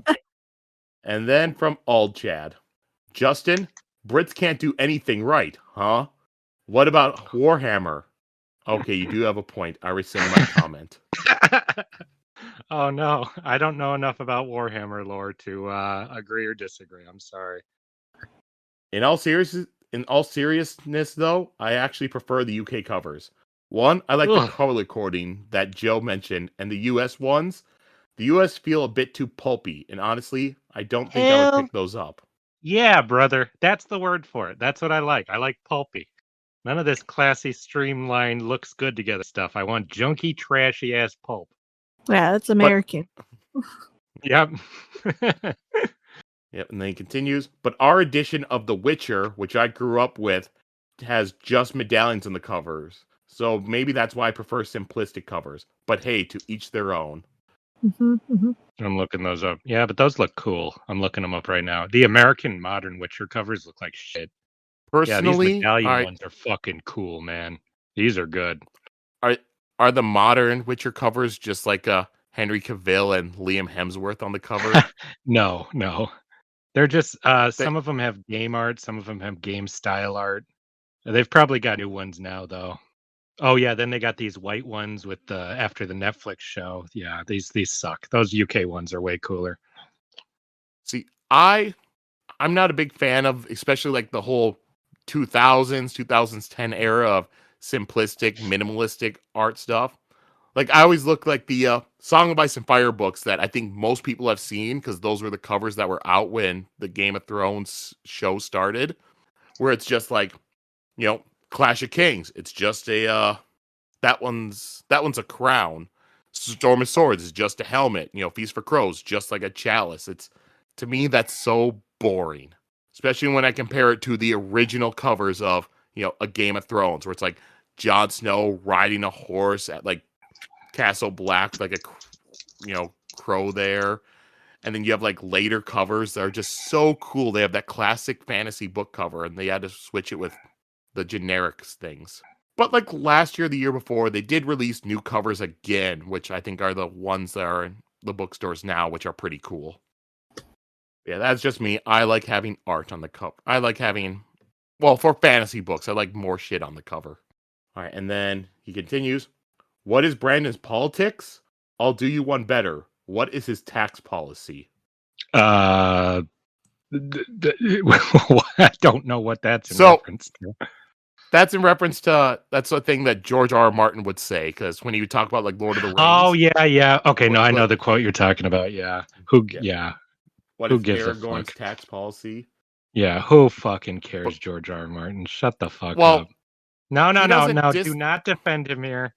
That was a weird comment. I didn't like it. I don't care if he's not actually dissing it. He is lightly dissing it by saying that his style is that, and that's something to think about, as if that's something that's not like irrelevant to that's not something that you could just assume exists in that world. I don't know what you're talking about, so I'll just Yeah. tell me later. All right. Yep. So that's our. So those are all the comments. So yeah, we'll look forward to next week. So for next week, we're reading chapters 7 through 12. A bunch of chapters, but it's actually going to be less reading than what we did for this week. Okay. Yep, 7 through 12 for next week. Yep. So so that's pretty much it for everything. So everyone, we've been here for 100 episodes somehow. We haven't gotten canceled, and people are still listening. We haven't pissed off everyone yet. We'll do better. They might. I'm sorry, guys. They might not have. Yeah, if you Challenge want. accepted. I think the thing that would get us canceled is the 1-star reviews. We get so pissed while reading those. We get so angry. What's this we? Stop doing it to me. Some people seem to enjoy them. Yeah, you. Yeah. At our pain. Uh-huh. Nobody's ever hold listened on. to one. You just pretend they do. To be fair, the one time I said I wanted to no longer do it, and you guys told me we have to do it. Sheta did not do that. That was all me. That So yeah, I'm the no, one to that blame. was not me. I despise them. Because I think that was after Hero of Ages. I'm like, I don't know if I still want to do this. And Justin's like, no, let's do it. Justin, it's And then- I'm gonna Then after Warbreaker, it's just like, at this point, I just want to do Way of Kings so that way we can get a new Hatsune Miku art for Stormlight. After that, who knows? We'll have the artwork and we're good. But yeah, that Way of Kings 1-star review, that will come out eventually. It's not finished yet. But yeah, so everyone, read chapters 7 through 12 next week. And then after that, go back and re-listen to episodes 1 through 100 of our show. Yeah. That is a lot. Don't do In that. one sitting. Do something better. No, in one sitting. Well, Listen to actually, all of them. my can't. current plan is a couple weeks. I have a week off of work. I'm going to go through and I'm going to re-edit. Well, I'm going to make videos for some of those like earlier episodes where we did not have video yet for like the covers and fan castings. Mm. So in a few weeks, you can always rewatch that just to look at the covers with us. So yeah, that's everything, everyone. Bye-bye. Goodbye. Oh, bye.